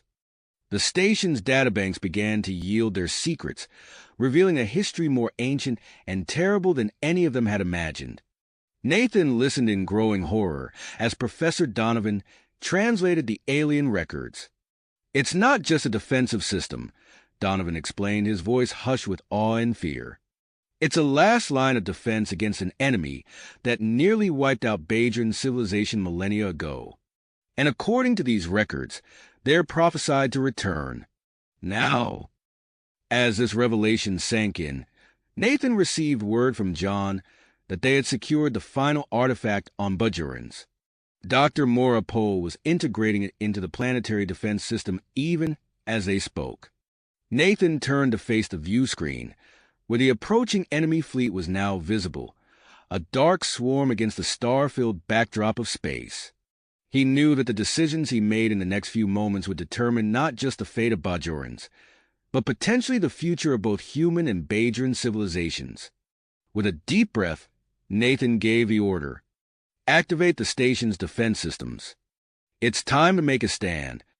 Stunned, Nathan's voice rang out with authority as he surveyed the bridge of the ancient space station. As if in response to his command, the station sensors flared to life, painting a detailed picture of the approaching enemy fleet on the main view screen. Nathan's eyes widened as he took in the sheer scale of the threat. Massive vessels, each dwarfing even the largest ships in the human Bajoran fleet, moved in perfect formation towards the Bajoran system. Bell, what can you tell us about their capabilities? Nathan asked, his mind already racing through potential strategies. Bell, her hands still placed on the control interface, spoke with a voice that seemed to echo with the station's own power. Their weapon systems are incredible. Energy signatures unlike anything in our databases. But there's more. Her brow furrowed in concentration. I'm seeing patterns in their formations, predictions of their likely attack vectors. Nathan nodded, a plan already forming. Send that data to Admiral Reeves immediately. We need to coordinate our defenses. As Bell worked, Nathan opened a channel to the Admiral. Sir, we've got detailed scans of the enemy fleet. Bell's interface with the station systems and is providing real-time tactical analysis. Admiral Reeves' weathered face appeared on a secondary screen. Excellent work, Thomas. We're repositioning our ships now based on the data you've sent. But even with this intelligence, we're severely outgunned. Understood. Sir, we're working on activating the station's defensive capabilities. Stand by. Nathan turned to Professor Donovan, who was hunched over a console, his fingers flying across the alien interface. Professor, any progress on those weapon systems? Donovan looked up, his eyes gleaming with excitement despite the dire situation. Better than that, Nathan. I've found references to a network of subspace weapon emplacements hidden throughout the Bajoran system. If we can activate them, it could turn the tide of this battle. Nathan's pulse quickened at the news. That's exactly what we need. What's the catch? The activation process is complex, Donovan explained. It requires precise coordination between the station and multiple sites on Bayer's surface. Nathan's mind raced through the implications. They needed someone on Bajorans who could handle alien tech, someone who could work under pressure. Zara. Nathan called out to the recently rescued xenotechnologist. I've got a mission for you. Lieutenant Commander Zara Vex approached, her posture straightening as she sensed the gravity of the situation. Sir, I need you to lead a team back to Bajorans. Your objective is to activate a series of subspace weapon emplacements. It's going to be dangerous, and time is of the essence. Zara nodded, her expression determined. Understood. Sir, I won't let you down. As Zara assembled her team and prepared for departure, Nathan received an urgent transmission from John Carter on Bayer's surface. Nathan, the planetary shield is operational, but we're detecting multiple breach attempts. Dr. Morapole is diverting additional power to maintain the barrier, but it's weakening other systems. Nathan clenched his fist, feeling the weight of command bearing down on him. Hold the line, John. We've got reinforcements headed your way. Coordinate with local authorities to protect key infrastructure. As John acknowledged the order, the station shuddered under a barrage of enemy fire. The battle had begun in earnest. Nathan watched as the combined human Bajoran fleet engaged the enemy. Admiral Reeves' ships moved with precision, utilizing the tactical data provided by Bell to strike at the enemy's weak points. But the sheer firepower of the alien vessels was overwhelming. Bell, we need options, Nathan said, his voice tense as he watched another Allied ship explode in a ball of fire. Bell's eyes snapped open, glowing with an otherworldly light. I've accessed deeper levels of the station's database. Nathan, these beings, they're not just invaders. They're returning to reclaim what they believe is theirs. Before Nathan could process this revelation, alarms blared throughout the station. "Sir," one of the crew called out, "we're detecting a massive energy buildup in the enemy flagship. They're preparing to fire on Bajorans." Nathan's mind raced. The planetary shield was already strained. A direct hit from the enemy's main weapon could shatter it completely. "Reroute all available power to the station's primary weapon array," Nathan ordered. "We need to take out that flagship before it can fire." As the crew scrambled to comply, Nathan felt the weight of his decision. The station's weapon was immensely powerful, capable of turning the tide of battle. But using such devastating force could have unforeseen consequences. The energy buildup in the enemy flagship reached critical levels. Nathan's hand hovered over the firing control, his heart pounding in his ears. Suddenly, the enemy fleet's advance halted. The energy signature from the flagship dissipated, and a new transmission cut through the chaos of battle. "Defenders of Bajorans." A voice echoed through the station's communication system. "We request direct communication." Nathan exchanged a look with Bell, whose expression mirrored his own surprise and suspicion. Was this a genuine attempt at diplomacy or a ploy to buy time? As Nathan prepared to respond, he knew that his next words could determine the fate of two civilizations. The knowledge gained from the ancient systems, the sacrifice of those who had fallen in battle, and the destiny of Bajorans itself all hinged on what would happen next. With a deep breath, Nathan opened a channel to the enemy flagship, ready to face whatever came next. Next, with a steady hand, he opened the channel. "This is Captain Nathan Thomas of the Allied Human Bajoran Forces. We're receiving your transmission." The view screen flickered, revealing the face of an alien unlike any Nathan had seen before. Intricate bioluminescent patterns danced across stern features, creating an otherworldly effect that was both beautiful and unsettling. "I am Admiral Krell of the Zaric Imperium," the alien announced, his voice carrying an undercurrent of barely restrained aggression. "Our return was prompted by the activation of the ancient Bajoran defenses. We interpreted this as a preemptive strike against our people." Nathan's mind raced, processing this new information. He glanced at Bell, who nodded almost imperceptibly, her eyes still glowing with the power of the station systems. "Admiral Krell," Nathan replied, keeping his voice calm and measured. "I assure you, the activation of these defenses was not intended as an act of aggression. We were unaware of your existence until moments ago." Krell's eyes narrowed, his bioluminescent patterns pulsing with increased intensity. "Explain the presence of the human on our ancient station," he demanded, his gaze fixed on Bell. Nathan felt a surge of protectiveness, but kept his tone diplomatic. "Bell is assisting us in understanding the station systems. We discovered it recently and are still learning about its purpose and capabilities." As Nathan spoke, he received a priority message from Zara Vex on Bajorans. He listened intently as she reported the successful activation of the first subspace weapon emplacement, triggering a chain reaction across the planet's surface. "Admiral," Nathan continued, seizing the opportunity, "I propose we pause our hostilities and engage in dialogue. It seems there may have been a misunderstanding on both sides." Krell seemed to consider this, his bioluminescent patterns shifting to a slower, more rhythmic pulse. "Agreed, but be warned. Any sign of treachery will be met with the full might of the Zaric fleet." As the negotiations began, Nathan coordinated with Admiral Reeves and the Bajoran leadership through secure channels. They agreed to maintain a defensive posture while exploring diplomatic options. Meanwhile, on Bayer's surface, John Carter received urgent reports of seismic activity near a major city. Racing to the site with a team of engineers and security personnel, he watched in awe as the ground split open, revealing a massive underground hangar. "My God," John breathed, staring at the enormous structure. "Get those doors open. Whatever's inside could change everything." Back on the station, Professor Donovan's excited voice cut through the tension.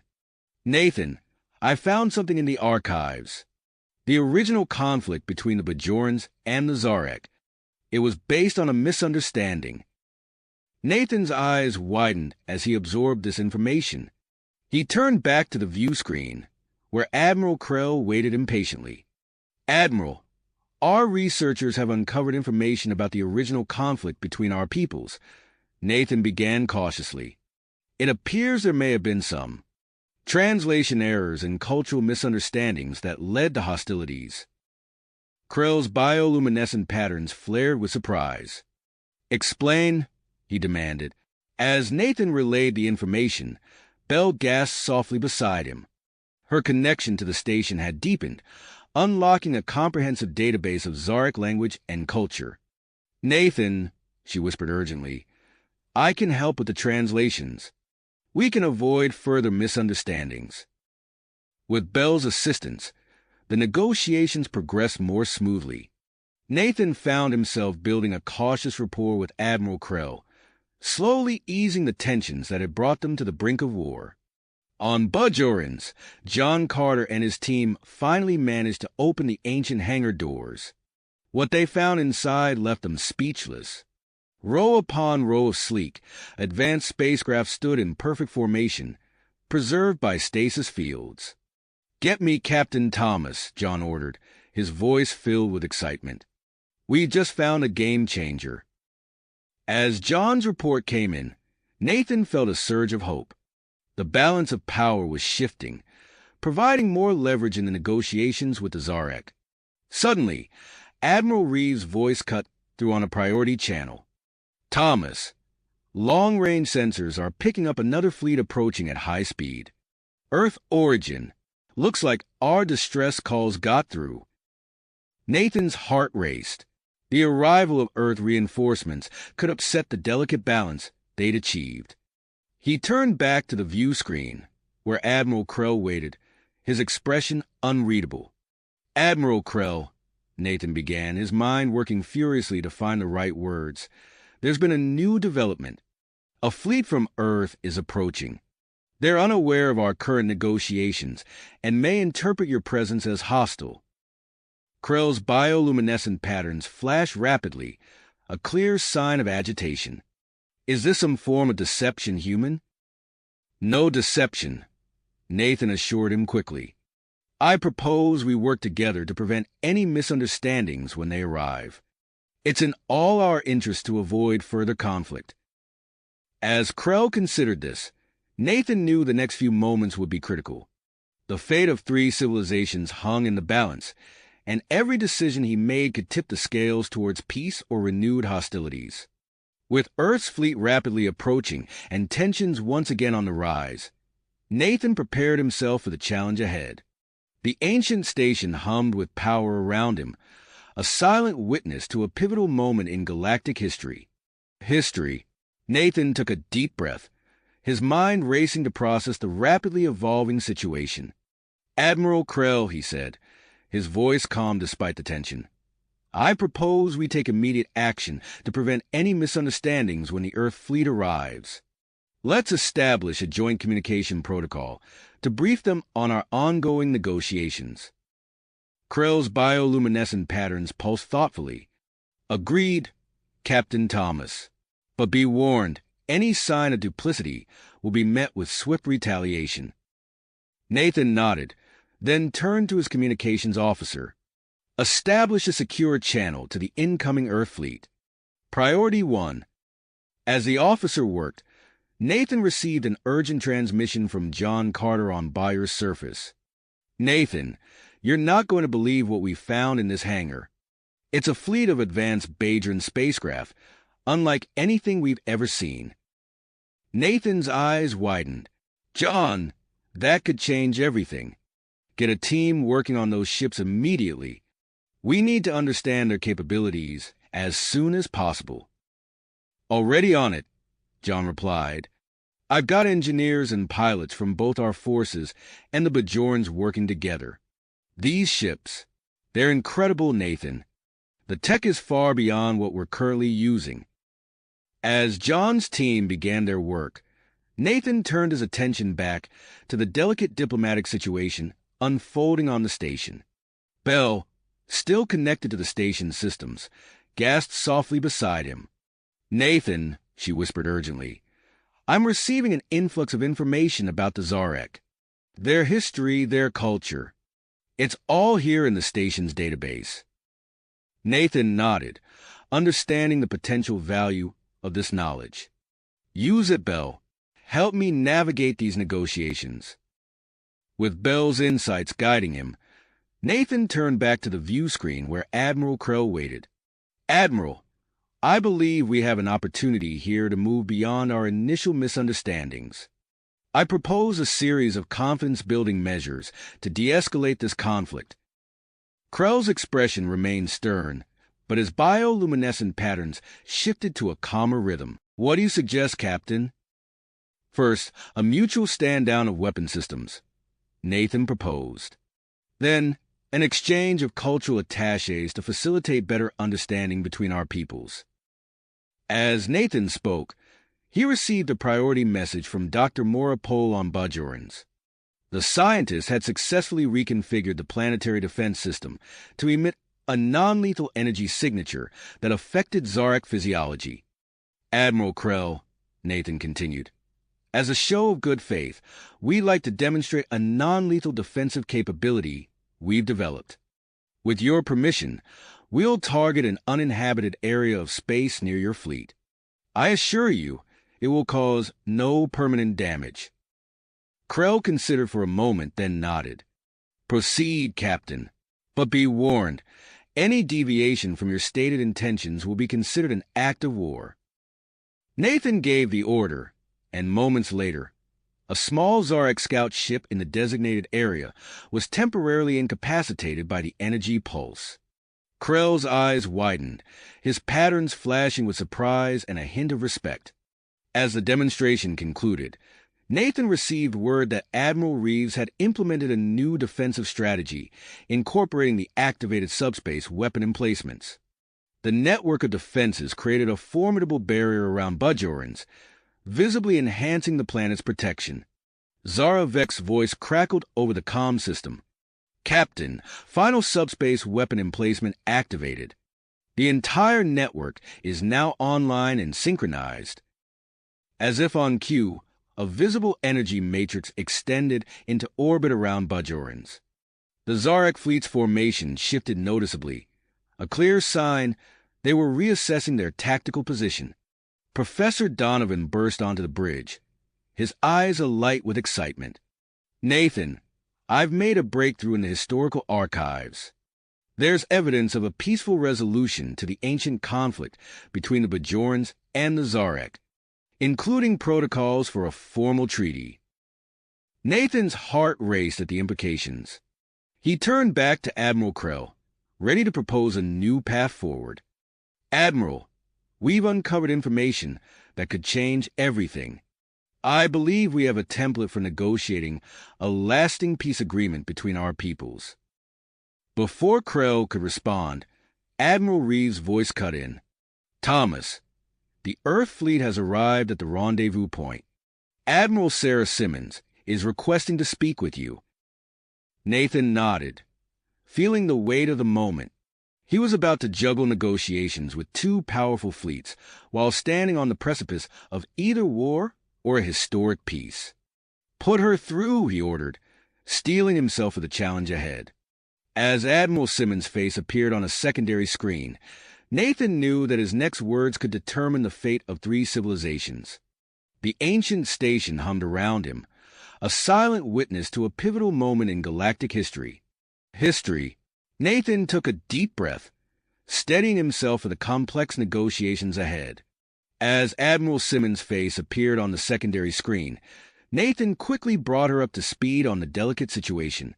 Admiral, We're in the midst of peace talks with the Zarek. I respectfully request that you hold your fleet's position at the edge of the system to avoid any misunderstandings." Admiral Simmons nodded, her expression grave. "Understood, Captain. I'm dispatching a small delegation to join the peace talks. They should arrive within the hour."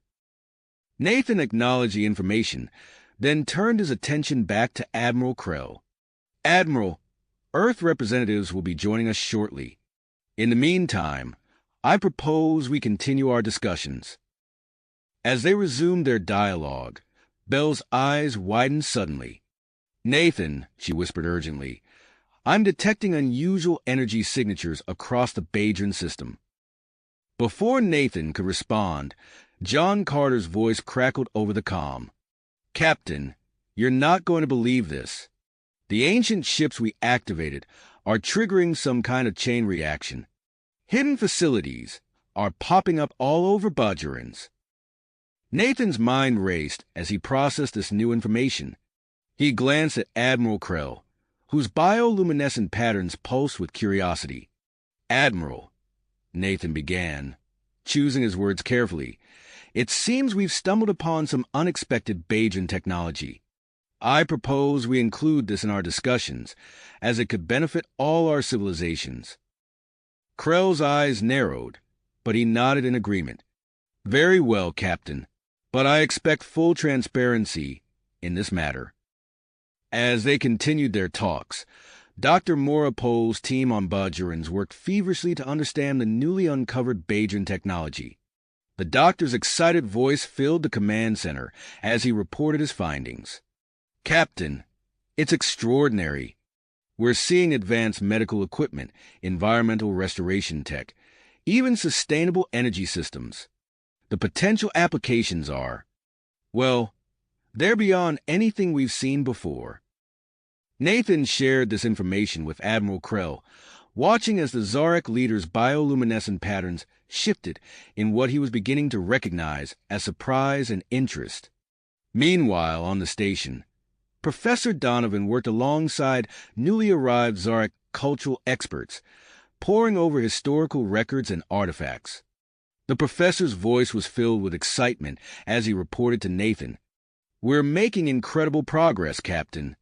By cross-referencing their records with our findings in the station's archives, we're piecing together a comprehensive picture of the ancient conflict and its resolution." As the preparations for the formal peace talks continued, Nathan oversaw the implementation of advanced security protocols. Belle, her connection to the station's systems growing stronger by the hour, assisted in calibrating the measures to account for Zarek physiology and technology. "Nathan," Belle said, her voice filled with awe, "the level of integration I'm achieving with the station. It's unlike anything I've experienced before. I can sense every system, every security protocol." Nathan nodded, grateful for her expertise. "Keep monitoring everything, Belle. Your insights could be crucial in maintaining peace." On Bayer's surface, John Carter led a mixed team of humans and Bajorans in mastering the controls of the ancient fleet. The sleek ships hummed with power as they rose from their long-dormant hangars, their advanced technology pushing the boundaries of what the Allied forces thought possible. "This is incredible." John breathed as he guided one of the ships through a series of maneuvers. The responsiveness, the power. It's like nothing we've ever flown before. As John's team integrated the ancient fleet into their defense network, Zara Vex made a startling discovery at the final subspace weapon emplacement. Her voice crackled with excitement over the comm system. "Captain, we've found some kind of long-range communication array. Initial tests suggest it could revolutionize our ability to communicate across vast distances." Nathan's mind reeled at the implications. He shared this information with Admiral Krell, watching closely for the Zarek leader's reaction. "This technology," Krell said slowly, his patterns pulsing with interest, "it could change everything." As the time for the formal peace talks drew near, tensions on Bajorans began to rise. Reports of unrest among certain factions, including remnants of Ranjan Koral's followers, reached the station. John Carter and Gerald Essa worked tirelessly to address these concerns, organizing public forums to showcase the potential benefits of the newly discovered technology. Admiral Reeves' voice cut through the command center. "Thomas, we've implemented the new defense strategy. The ancient Bajan ships are now fully integrated into our multi-layered grid." Nathan nodded, feeling a sense of cautious optimism. The display of this integrated defense system served as a powerful reminder of the strength of the human-Bajan alliance, while also demonstrating their commitment to peace. As the final preparations for Admiral Krell's arrival on the station were completed, Nathan took a moment to survey the command center. The convergence of human, Bajan, and Zarek representatives marked a pivotal moment in their shared history. "All right, everyone," Nathan said, his voice steady despite the weight of the moment.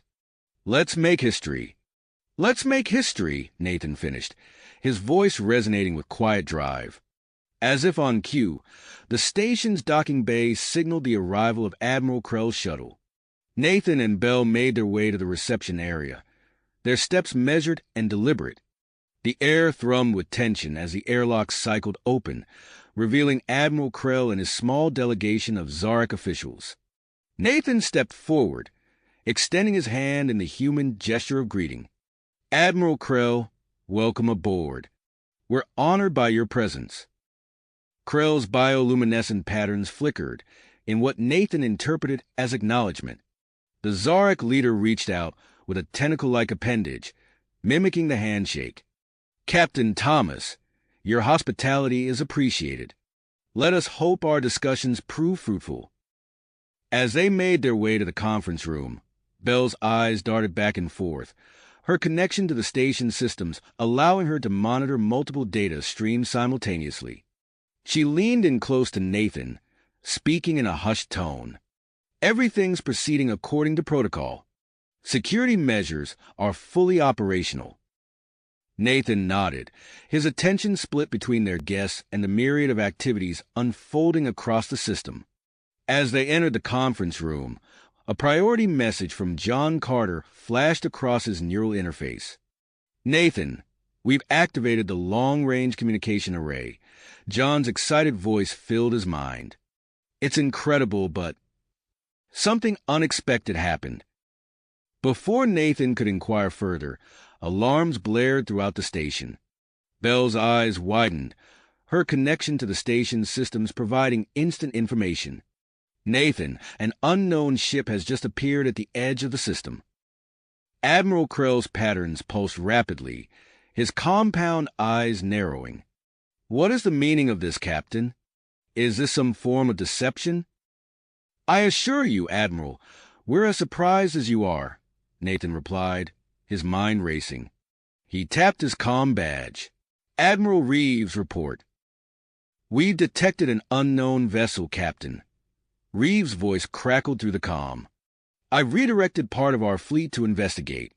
The Zarek ships are adjusting their formation." Nathan turned to Krell, his expression grave. "Admiral, I propose we continue our talks while our forces investigate this new development together. This could be an opportunity to demonstrate our commitment to cooperation." Krell's patterns shifted, displaying what Nathan had come to recognize as cautious agreement. "Very well, Captain, but I expect to be kept fully informed of any developments." As they settled into their seats, Professor Donovan burst into the room, his face flushed with excitement. "Captain Admiral, we've made an astounding discovery in the historical records." Nathan raised an eyebrow, gesturing for the professor to continue. Donovan laid out a series of holographic displays, showing ancient Bajan and Zarek tech side by side. "We've found evidence that both your peoples encountered this unknown species millennia ago," Donovan explained, his words tumbling out in a rush. "It seems you formed a temporary alliance against a common threat." Krell's patterns pulsed with surprise, his compound eyes fixed on the displays. "This changes things," he said slowly. Before they could delve deeper into this revelation, John Carter's voice came through the comm system. "Captain, you need to see this." We've activated one of the subterranean facilities, and, well, it's generating a massive energy shield around the entire planet. On cue, the station's viewports filled with a shimmering curtain of energy enveloping Bajorans. Nathan watched as the Zarek delegation murmured among themselves, their patterns shifting rapidly. "Captain," Zarovek's voice cut through the chatter, "I've analyzed the signal from the communication array. It contains encoded information about Bayer's history and current situation. It's possible we inadvertently invited these aliens here." Nathan's mind raced, weighing their options. He turned to Admiral Krell and the Bajan representatives. "I have a proposal," he said, his voice steady. "We invite representatives from this unknown species to join our talks. We turn this potential crisis into an opportunity for broader cooperation." The room fell silent as the implications of his suggestion sank in. After a tense moment, Krell's pattern settled into a configuration Nathan recognized as agreement. A bold move, Captain, but perhaps a necessary one. With the decision made, Nathan coordinated with Admiral Simmons to dispatch a diplomatic shuttle to the unknown vessel. As they waited for news, reports flooded in from Bayer's surface. The planetary shield was having an unexpected effect, accelerating environmental restoration across the planet. John Carter's voice came through again, filled with awe. "Nathan, you won't believe what's happening down here. The pollution is clearing. Ecosystems are recovering. It's like watching centuries of healing in minutes." As Nathan processed this information, Bell touched his arm gently. "The diplomatic shuttle has made contact with the alien vessel," she said, her eyes unfocused as she processed the data streams. "They're awaiting a response." The conference room fell silent, the assembled representatives of three civilizations united in anticipation. Nathan felt the weight of the moment, knowing that what happened next could reshape the future of their entire sector. As they waited, Nathan couldn't help but marvel at the confluence of events that had brought them to this point. Ancient technologies awakening, new alliances forming, and now the arrival of an unknown species, all converging in this pivotal moment. The silence stretched on, broken only by the soft hum of the station's systems and the occasional pulse of light from Admiral Krell's bioluminescent patterns.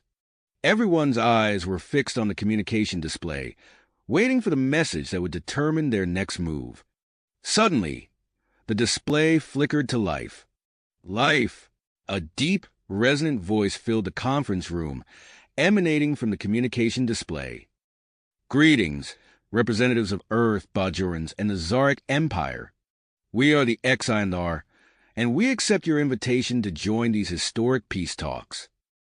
Nathan felt a wave of relief wash over him, quickly followed by a surge of anticipation. He glanced at Admiral Krell, whose bioluminescent patterns pulsed rapidly, then at the Bajan delegates, their expressions a mixture of awe and apprehension.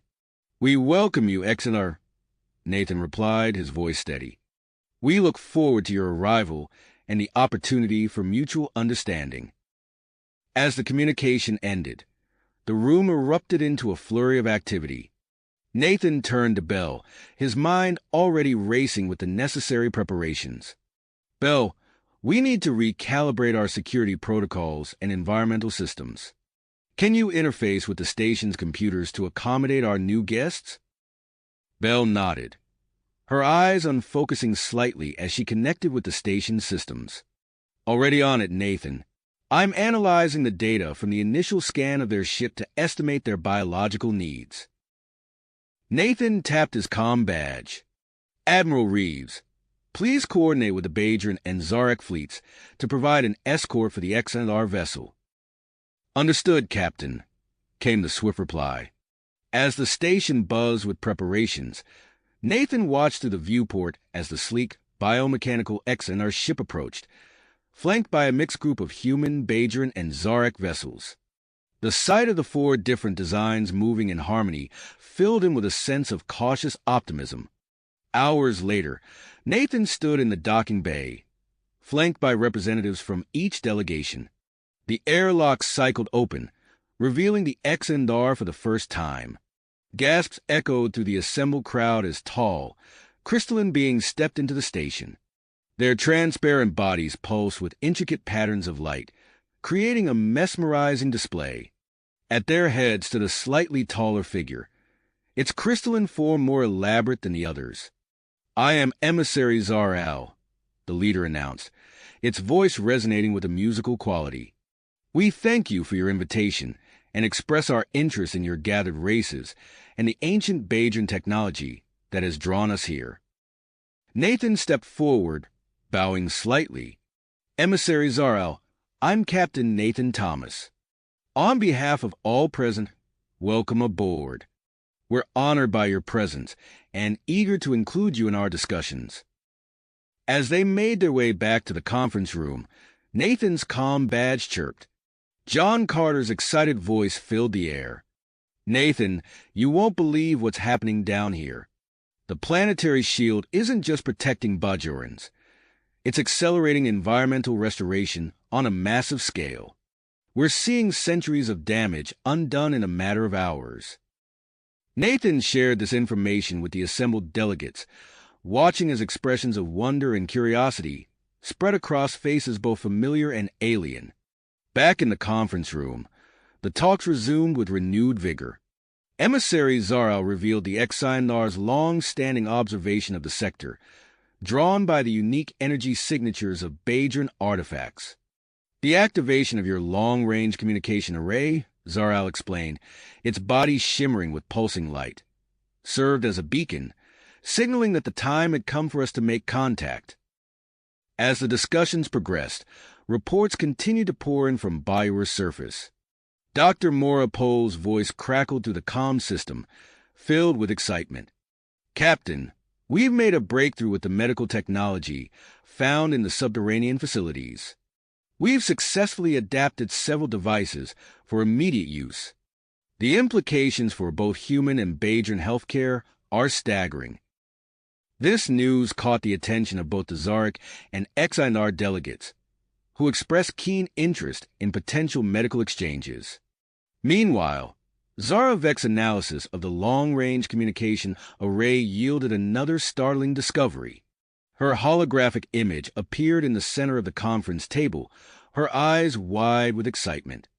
"Captain, the array isn't just a communication device.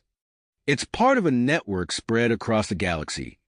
We're looking at the potential for near-instantaneous communication and possibly even travel between distant star systems."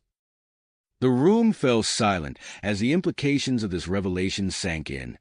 Nathan watched as the delegates exchanged glances, a mix of excitement and apprehension clear on their faces. Professor Donovan seized this moment to present his findings on the shared history between the Bajorans, Zarek, and Xandar. His holographic displays showed ancient texts and artifacts from all three cultures. "Our research suggests that your three species once formed an alliance," Donovan explained, his voice filled with academic fervor. "You joined forces to combat a powerful, expansionist empire that threatened this sector millennia ago." This historical context sparked intense discussions among the delegates, providing a foundation for renewed cooperation and mutual understanding. As the talks continued, Belle approached Nathan, her expression one of wonder and slight confusion. "Nathan, something's happening," she whispered. "My connection to the Bajan artifacts. It's growing stronger. I'm accessing deeper layers of information within the station systems." Before Nathan could respond, Belle's eyes widened. "There's a prophecy, Nathan, an ancient Bajan prophecy that speaks of a time when four races would unite to face a great challenge, ensuring peace and prosperity for generations to come." Nathan's mind raced with the implications of this revelation. He was about to share this information with the delegates when Emissary Zar-Al rose, its crystalline form glowing with an intense light.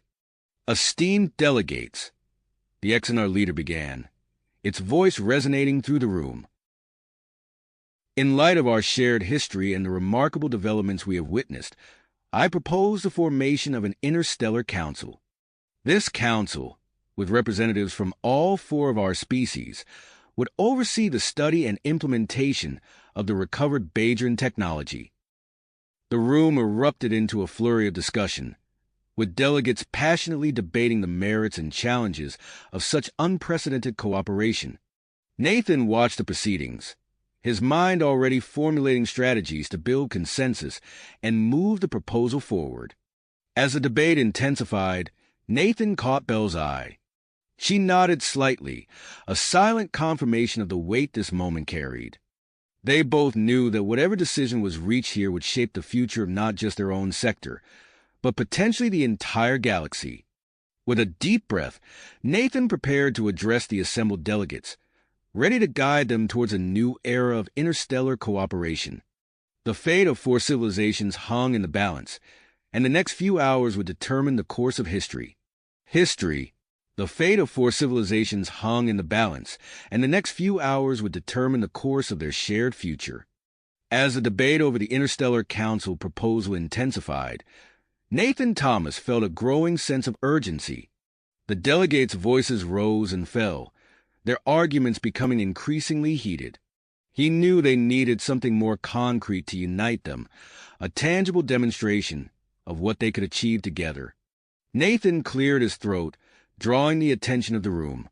"Esteemed delegates, I have a proposal," he said, his voice cutting through the din. "While we discuss the merits of this council, why don't we put our cooperation to the test? I suggest we form a joint expedition to explore one of the newly uncovered Badron ruins on the planet's surface." The room fell silent as the delegates considered his words. Admiral Krell's bioluminescent patterns pulsed rapidly, indicating interest. The Badron representatives exchanged glances, their expressions a mixture of excitement and apprehension. Emissary Zoral's crystalline form shimmered as it spoke. "An intriguing suggestion, Captain Thomas. Such a mission could indeed provide valuable insights into our potential for collaboration." After a brief discussion, the delegates agreed to Nathan's proposal. A team was quickly assembled. Nathan would represent Earth, Jero Essa for the Bajorans, a Zarex scientist named Krelvor, and Exynar researcher Zarel. Within hours, they were aboard one of the ancient Badron vessels, with John Carter at the helm. As they descended through Bayer's atmosphere, Nathan marveled at the transformed landscape below.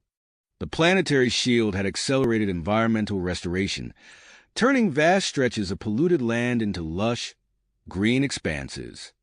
They landed near a promising site, where sensors had detected a large subterranean structure. As they disembarked, Nathan felt a surge of excitement. This was more than just an archaeological expedition. It was a chance to forge new bonds between their species. Jero Essa led them to a spot where the newly rejuvenated vegetation seemed to form an unnatural pattern. "Here," she said, brushing aside some foliage. "There's an entrance hidden beneath." Working together, the team cleared away the overgrowth, revealing an ancient stone doorway covered in intricate Badron inscriptions. Krelvor's tentacles waved excitedly as he examined the markings. "Fascinating," he gurgled. "These symbols match some we've found in Zark archives." Zarel placed a crystalline appendage on the door, and it began to glow faintly. "There's residual energy here," the Exandar observed. "It's similar to the artifacts that drew us to this sector." With a grinding sound, the door slowly opened, revealing a dark passageway. As they stepped inside, dormant systems sprang to life, illuminating a vast underground complex filled with advanced technology. The team moved deeper into the facility, documenting their findings and sharing insights. Nathan was impressed by how quickly they fell into a rhythm, each member's unique abilities complementing the others. They soon found themselves in a central chamber dominated by a large holographic interface. As they approached, it flickered to life, projecting a three-dimensional map of the galaxy. Countless points of interest were highlighted, spanning distances that boggled the mind. "Incredible," Jero Essa breathed. This could revolutionize our understanding of Bajan history. As they examined the map, trying to decipher its meaning, a low hum began to build. Suddenly, alarm klaxons blared and heavy doors slammed shut around them. "What's happening?" Nathan shouted over the noise. Krelvor's tentacles flailed in agitation.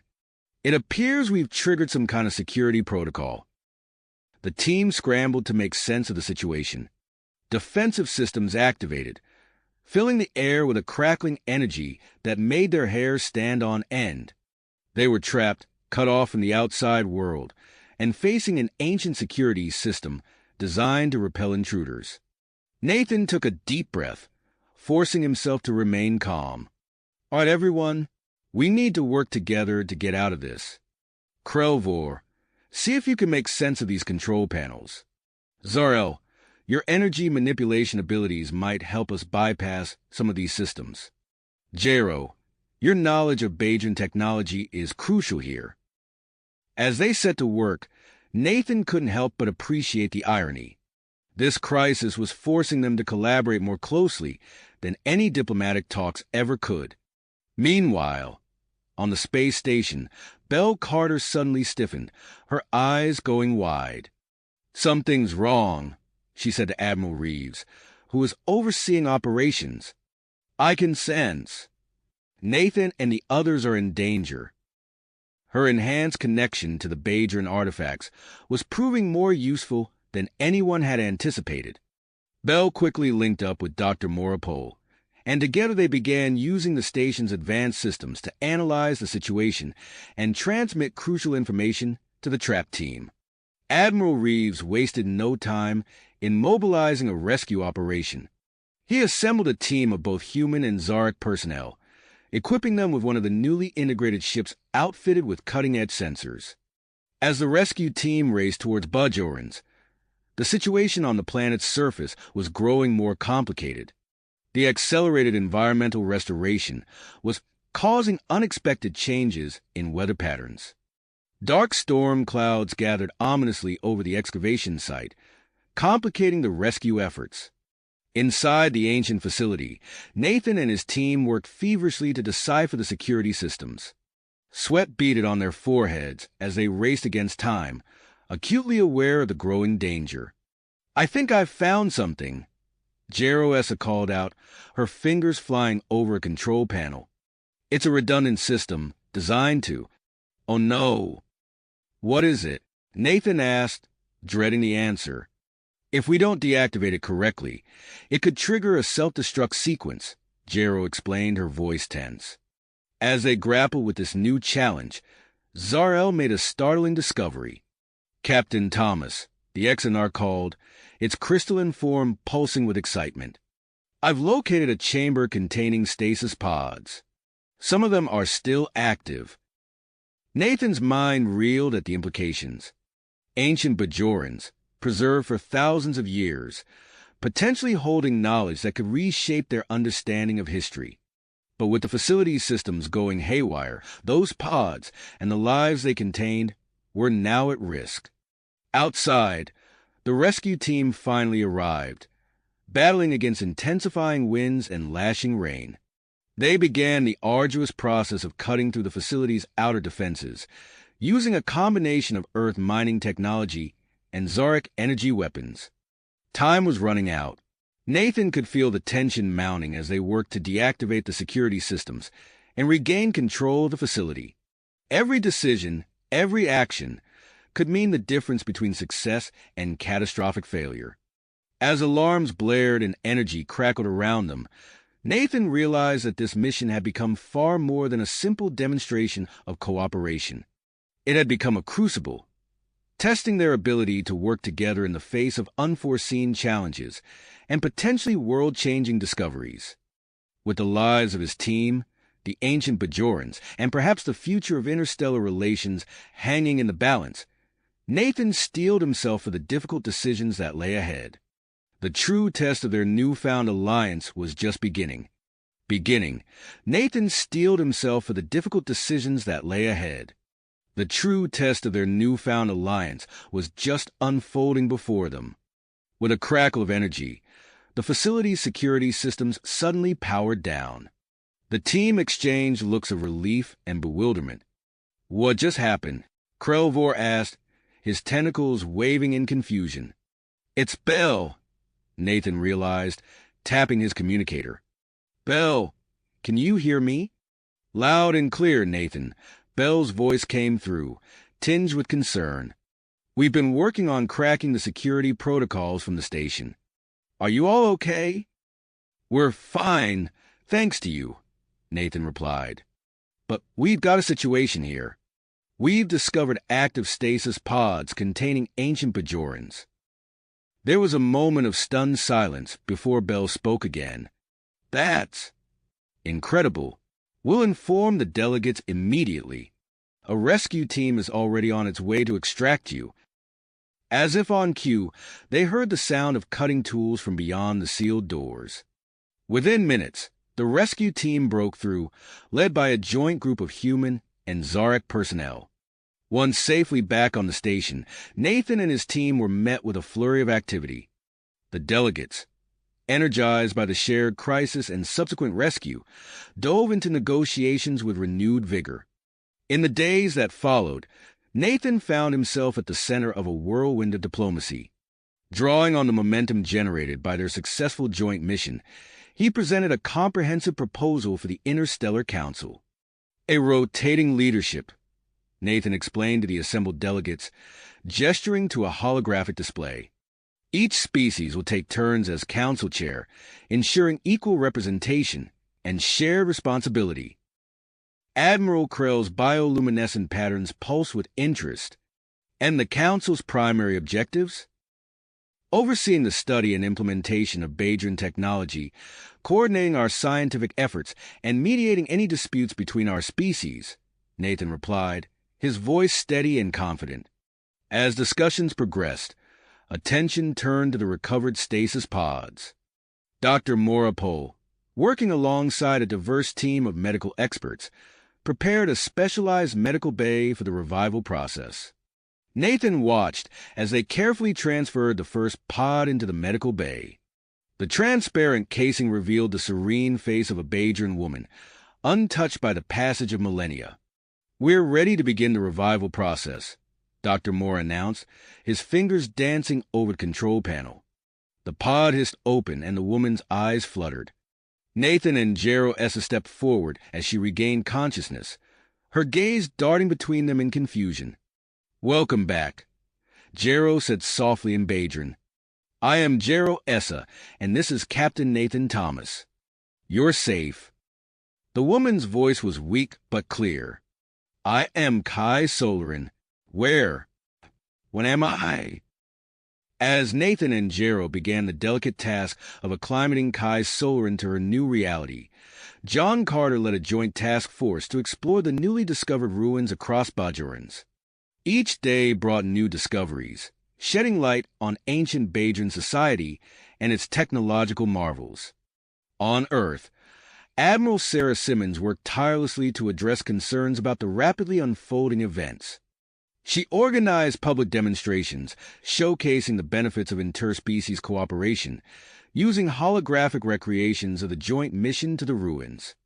Meanwhile, Emissary Zaral proposed the establishment of a joint research facility on one of Bayrus' moons. "A neutral ground," the Exinar leader explained, "where our scientists can work together to unlock the secrets of Bajoran technology." The proposal was met with enthusiastic approval, and plans for the facility were quickly set in motion. As negotiations neared their conclusion, Belle Carter's enhanced abilities continued to evolve. She found herself overwhelmed by vivid visions of Bayrus' past, each one providing crucial context for their ongoing discoveries. "It's like I'm there," Belle explained to Professor Donovan, her eyes unfocused. "I can see the ancient alliance between the Bajorans Zarek and Exinar. The technology they created together. It's beyond anything we've imagined." Their work was interrupted by an urgent message from Admiral Reeves. "Long-range sensors have detected a massive energy signature approaching the system," he reported, his face grim. We believe it could be a remnant of the ancient empire that once threatened this sector. The news sent shockwaves through the station. Nathan immediately called an emergency meeting of the delegates. We need to finalize the council agreement now, he urged. We must present a unified front against this potential threat. As the delegates worked feverishly to complete the accord, Admiral Reeves coordinated with his counterparts to mobilize a joint defense force. Ships from all four species took up strategic positions throughout the Badron system, their diverse designs forming a formidable armada. On the station's observation deck, Nathan stood with Bell, watching as the combined fleet maneuvered into position. The scene before them was a testament to how far they had come in such a short time. "It's really happening, isn't it?" Bell said, her voice filled with awe. "We're making history." Nathan nodded, his eyes fixed on the stars beyond. "We are, but our greatest challenge may still lie ahead." As the mysterious energy signature drew closer, the delegates gathered for the historic signing of the Interstellar Council Accord. The ceremony was set against a backdrop of tension and anticipation, the approaching unknown casting a shadow over the proceedings. Nathan took a deep breath as he prepared to address the assembled representatives. The weight of the moment pressed upon him, but he felt a sense of hope and persistence. Whatever challenges lay ahead, they would face them together. Together, they would face them united. As Nathan finished his speech, a sudden commotion erupted in the control room. Admiral Reeves burst through the doors, his face etched with concern. "Captain Thomas, delegates, we have an urgent situation," he announced, his voice cutting through the celebratory atmosphere. "Long-range sensors have detected multiple ships entering the Badron system. The energy signature we've been tracking has materialized into a fleet of unknown vessels." The room fell silent, the gravity of the situation sinking in. Nathan's mind raced as he processed the implications. "What can you tell us about these ships, Admiral?" Admiral Reeves activated a holographic display, showing a cluster of sleek, angular vessels unlike anything they had seen before. "Their design is unfamiliar to all our species. Based on initial scans, their technology appears to be highly advanced." Nathan exchanged glances with the other delegates, seeing the same mix of concern and grit reflected in their eyes. "We need to convene the council immediately," he said, his voice steady and authoritative. "This is precisely the kind of situation our alliance was formed to address." Within minutes, the newly formed Interstellar Council gathered in the station's command center. Representatives from Earth, Zarek, Xinr, and Bajorans huddled around the central hollow table, studying the incoming data on the unknown fleet. "Our combined defense force is holding position at the system's edge," Admiral Reeves reported, gesturing to a tactical display. "They're awaiting further orders." As the council debated their next move, Nathan's communicator chirped. "Captain Thomas, this is John Carter. We've made a breakthrough on Bajorans." "Go ahead, John," Nathan replied, putting the call on speaker for the council to hear. "We've uncovered a network of orbital platforms hidden in Buyer's rings," Carter explained, his voice crackling with excitement. "They're designed to create an energy shield around the entire system. We're working with Badron engineers to bring them online now." This news sent a ripple of hope through the assembled leaders. However, before they could fully process this development, Dr. Maura Pohl's voice came over the intercom. "Council members, Kai Solarin has regained consciousness and is insisting on speaking with you. She says it's urgent." Nathan nodded to the others. "Patch her through, Doctor." Kai Solarin's voice, though weak, carried a note of unmistakable authority. "The ships you detected, they belong to the DRA Carry Empire." A collective gasp went through the room. Jero Essa leaned forward, her eyes wide. "The DRA Carry? But they were defeated millennia ago." "Yes," Solarin confirmed, "by a coalition of Bajorans, Zarek, and Xinr. But it seems they have returned, perhaps seeking revenge or to reclaim their lost territories." As the implications of this revelation sank in, Nathan's mind raced with possibilities. He turned to the council, his eyes blazing with dedication. We have an opportunity here. A chance to show the DRA carry that the unity that once defeated them still stands, stronger than ever. He outlined his plan quickly, using the newly discovered long-range communication array to broadcast a message of unity and strength to the approaching fleet. The council agreed, and a joint team was swiftly assembled to craft a message, incorporating elements from all four cultures. As preparations for the broadcast began, Belle Carter suddenly gasped, her eyes unfocusing. Nathan rushed to her side, recognizing the signs of one of her visions. "Belle, what do you see?" he asked urgently. "A battle," she whispered, her voice distant. "Ancient ships clashing. I see a weakness in the DRA carry defenses. Their shields, they have a fluctuation cycle. If timed correctly, our weapons could penetrate them." Nathan relayed this information to Admiral Reeves, who immediately began working with his counterparts to implement a new defensive strategy based on Belle's vision. Meanwhile, on Bajorans, John Carter and his team raced against time to activate the orbital defense platforms. As the final connections were made, a shimmering energy field began to form around the system, providing an additional layer of protection. Back on the station, Nathan stood before the long-range communication array, flanked by representatives from each species. As the DRA carry fleet approached the outer defense perimeter, he took a deep breath and began the broadcast. To the approaching DRA fleet, he began, his voice clear and resolute. "I am Captain Nathan Thomas of Earth, speaking on behalf of a united alliance of humans, Zarek, Exodar, and Bajorans. We stand together, as our ancestors once did, in the face of any threat to our shared peace and prosperity." As Nathan continued, weaving together elements of each culture's diplomatic traditions, the tension in the command center was palpable. All eyes were fixed on the tactical display, watching the DRA carry fleet's approach. Suddenly, the unthinkable happened. The DRA carry fleet came to a complete stop just outside the energy shield. Moments later, a return transmission was received.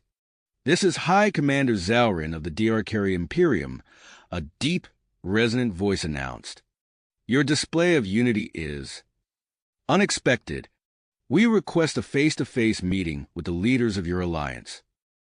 The council chamber erupted in a flurry of whispered conversations. Nathan called for order, his mind already considering the possibilities and risks of such a meeting. "This could be our best chance to avoid conflict," he argued, "to forge a new understanding with a power we once considered an enemy." After a heated debate, the council agreed to accept the meeting. Nathan volunteered to lead the diplomatic mission, joined by representatives from each of the other species. As they prepared to depart, John Carter's voice came through once more, his tone urgent. "Nathan, we have a situation on Bajorans. The activation of the orbital platforms has triggered some kind of chain reaction in the planet's core. We're seeing increased seismic activity across the surface." Nathan's heart raced as he processed this new complication. "Do what you can to stabilize it, John. We'll proceed with the meeting as planned." Boarding a specially prepared shuttle equipped with advanced defensive systems from all four species, Nathan and the diplomatic team set course for the designated meeting point. As they departed the space station, the combined fleet maintained its defensive posture, ready to respond to any potential threat. Looking out at the vast expanse of space, with the shimmering energy shield protecting Bajorans and the imposing DRA carry fleet beyond, Nathan felt the weight of responsibility settling on his shoulders. The fate of not just their alliance, but potentially the entire sector, hung in the balance. As the shuttle approached the massive DRA carry flagship, Nathan steeled himself for what lay ahead. The true test of their newfound alliance was about to begin. As the shuttle carrying Nathan and the diplomatic team approached the massive DRA carry flagship, the atmosphere inside grew tense.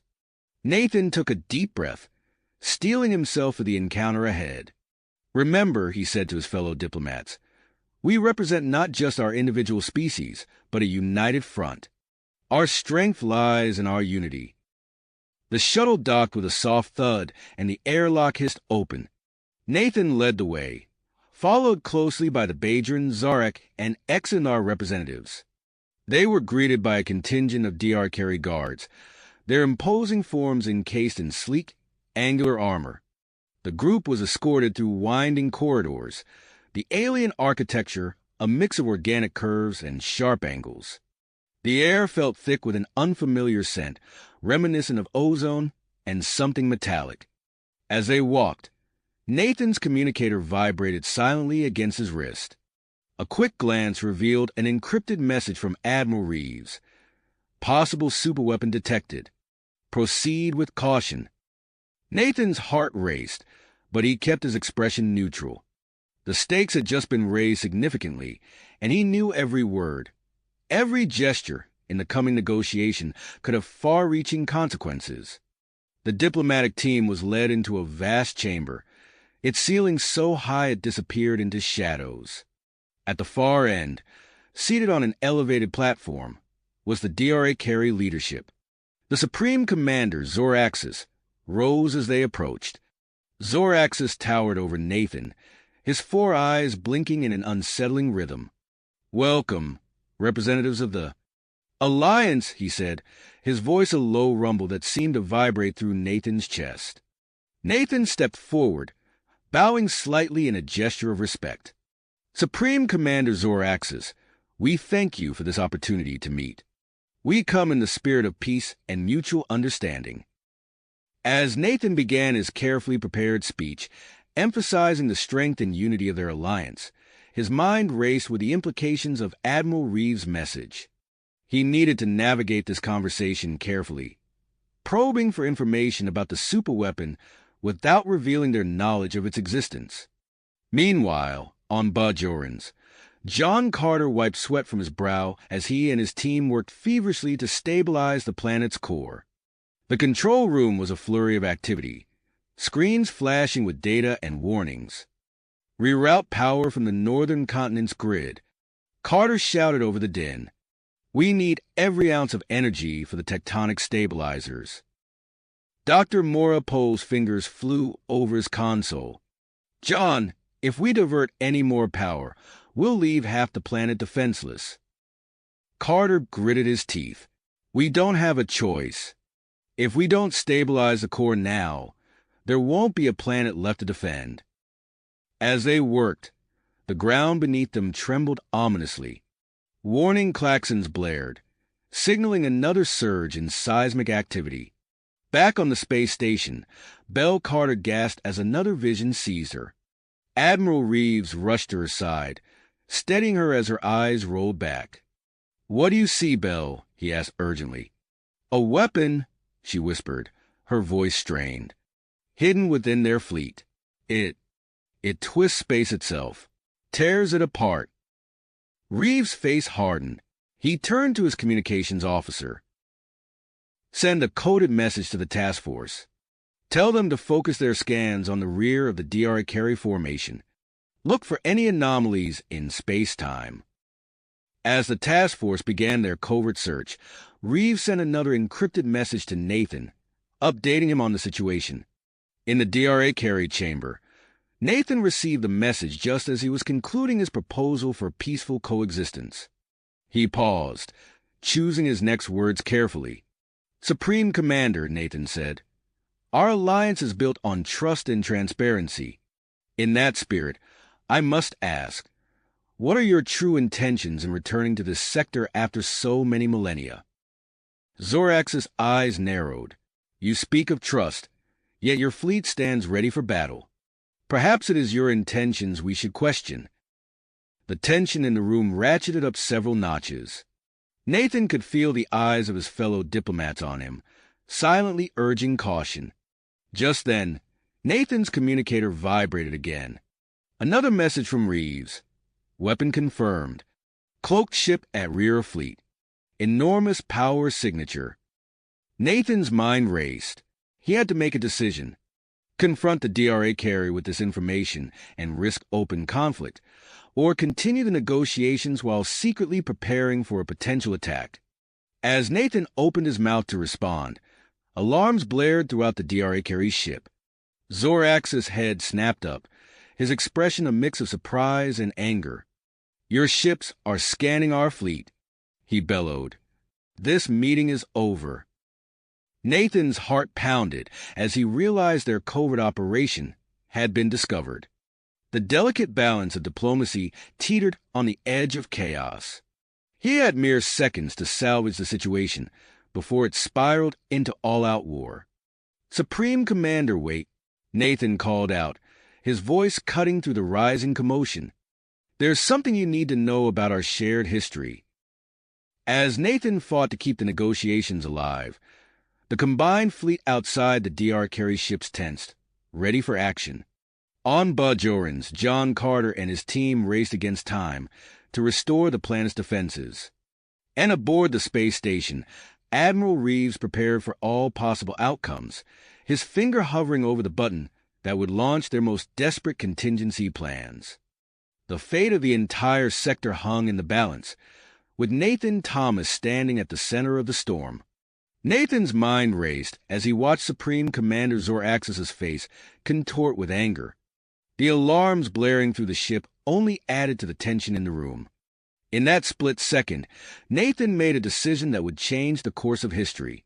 "Supreme Commander," Nathan said, his voice cutting through the chaos, "we know about your hidden superweapon."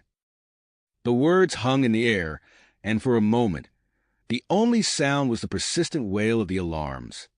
Zorax's four eyes widened, then narrowed as he processed this unexpected revelation. "How dare you?" Zoraxis began, but Nathan pressed on. "We're not here to threaten you," Nathan said, holding up his hands in a placating gesture. "We're here to offer an alternative to conflict, one that could benefit all our species." Before Zoraxis could respond, the ship shuddered violently. A DR carry officer burst into the room, his armor clanking as he rushed to Zoraxis' side. "Supreme Commander, the Alliance fleet has launched an attack on our cloaked vessel," the officer reported breathlessly. Zoraxis whirled on Nathan, his massive form looming over the human. "You speak of peace while your ships attack?" Nathan stood his ground. "We acted to prevent the use of a weapon that could destroy us all. But we didn't destroy your ship, did we? We disabled it. We're showing restraint even now." On Bajorans, John Carter's fingers flew over the control panel, sweat beading on his forehead. "Rerouting complete," he shouted. "Planetary shields coming online. Now!"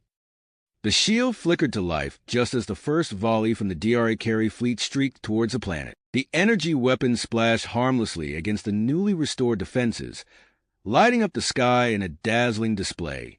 "We did it," Dr. Maura Pohl exclaimed, clapping John on the back. John allowed himself a brief smile before turning back to the console. "We're not out of the woods yet. Let's make sure those shields hold."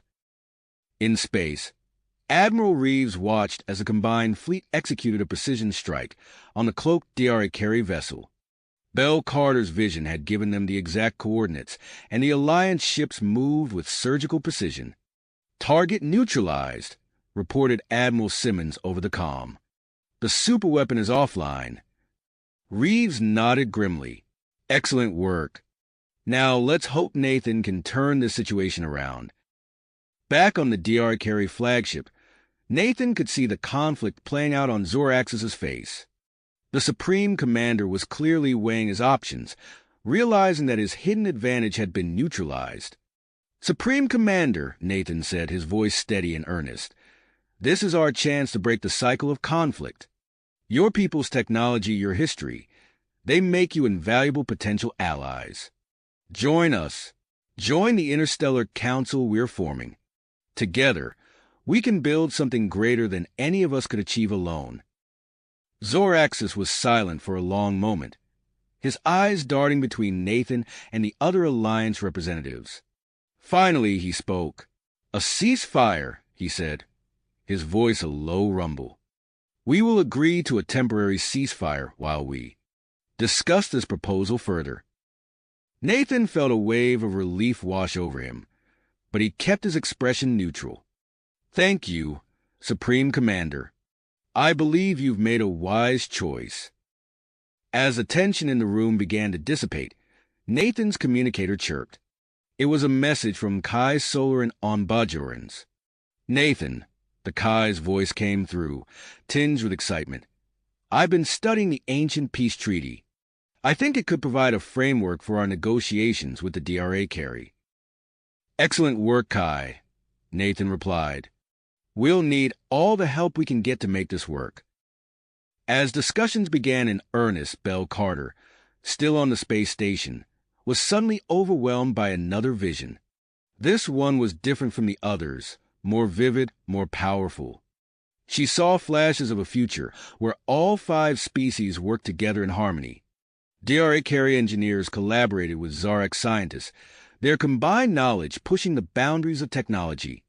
XINR philosophers debated with Badran scholars, each gaining new insights from the other's perspective. And humans, adaptable as ever, moved between all groups, facilitating communication and understanding. As the vision faded, Belle gasped, her eyes refocusing on the present. But something had changed. She could feel a connection, a temporary link between minds across the Allied fleet, the DRA carry ships, and even down to Bajorans. On the DRA carry flagship, Nathan blinked in surprise as he felt the same connection. He looked at Zoraxis and saw a flicker of understanding pass between them. For a brief moment, they had shared a glimpse of a possible future, a future of cooperation and shared prosperity. The experience seemed to soften Zoraxis' demeanor. "Perhaps," he said slowly, "there is more to discuss than I first thought." As the ceasefire took hold and negotiations continued, John Carter led a mixed team of engineers from all 5 species to Bayer's surface. Their mission: to fully stabilize the planet's core and enhance its defenses. Working side by side, the engineers found common ground despite their differences. A DRA carry engineer's suggestion meshed perfectly with a Zarek's theoretical model, while a human's practical approach complemented Xindar's abstract thinking. As the planet's system stabilized and its defenses grew stronger, John couldn't help but feel a sense of optimism. This collaborative effort was more than just a technical achievement. It was a glimpse of what their future could be. Back on the space station, now buzzing with activity as delegations from all 5 species arrived, Nathan Thomas prepared for the most important ceremony of his life. In just a few moments, he would sign a comprehensive peace treaty and officially establish the Interstellar Council of Cooperation and Exchange. As he straightened his uniform and took a deep breath, Nathan caught sight of Belle Carter across the room. She gave him a reassuring smile, and he felt a surge of confidence. They had come so far, overcome so much.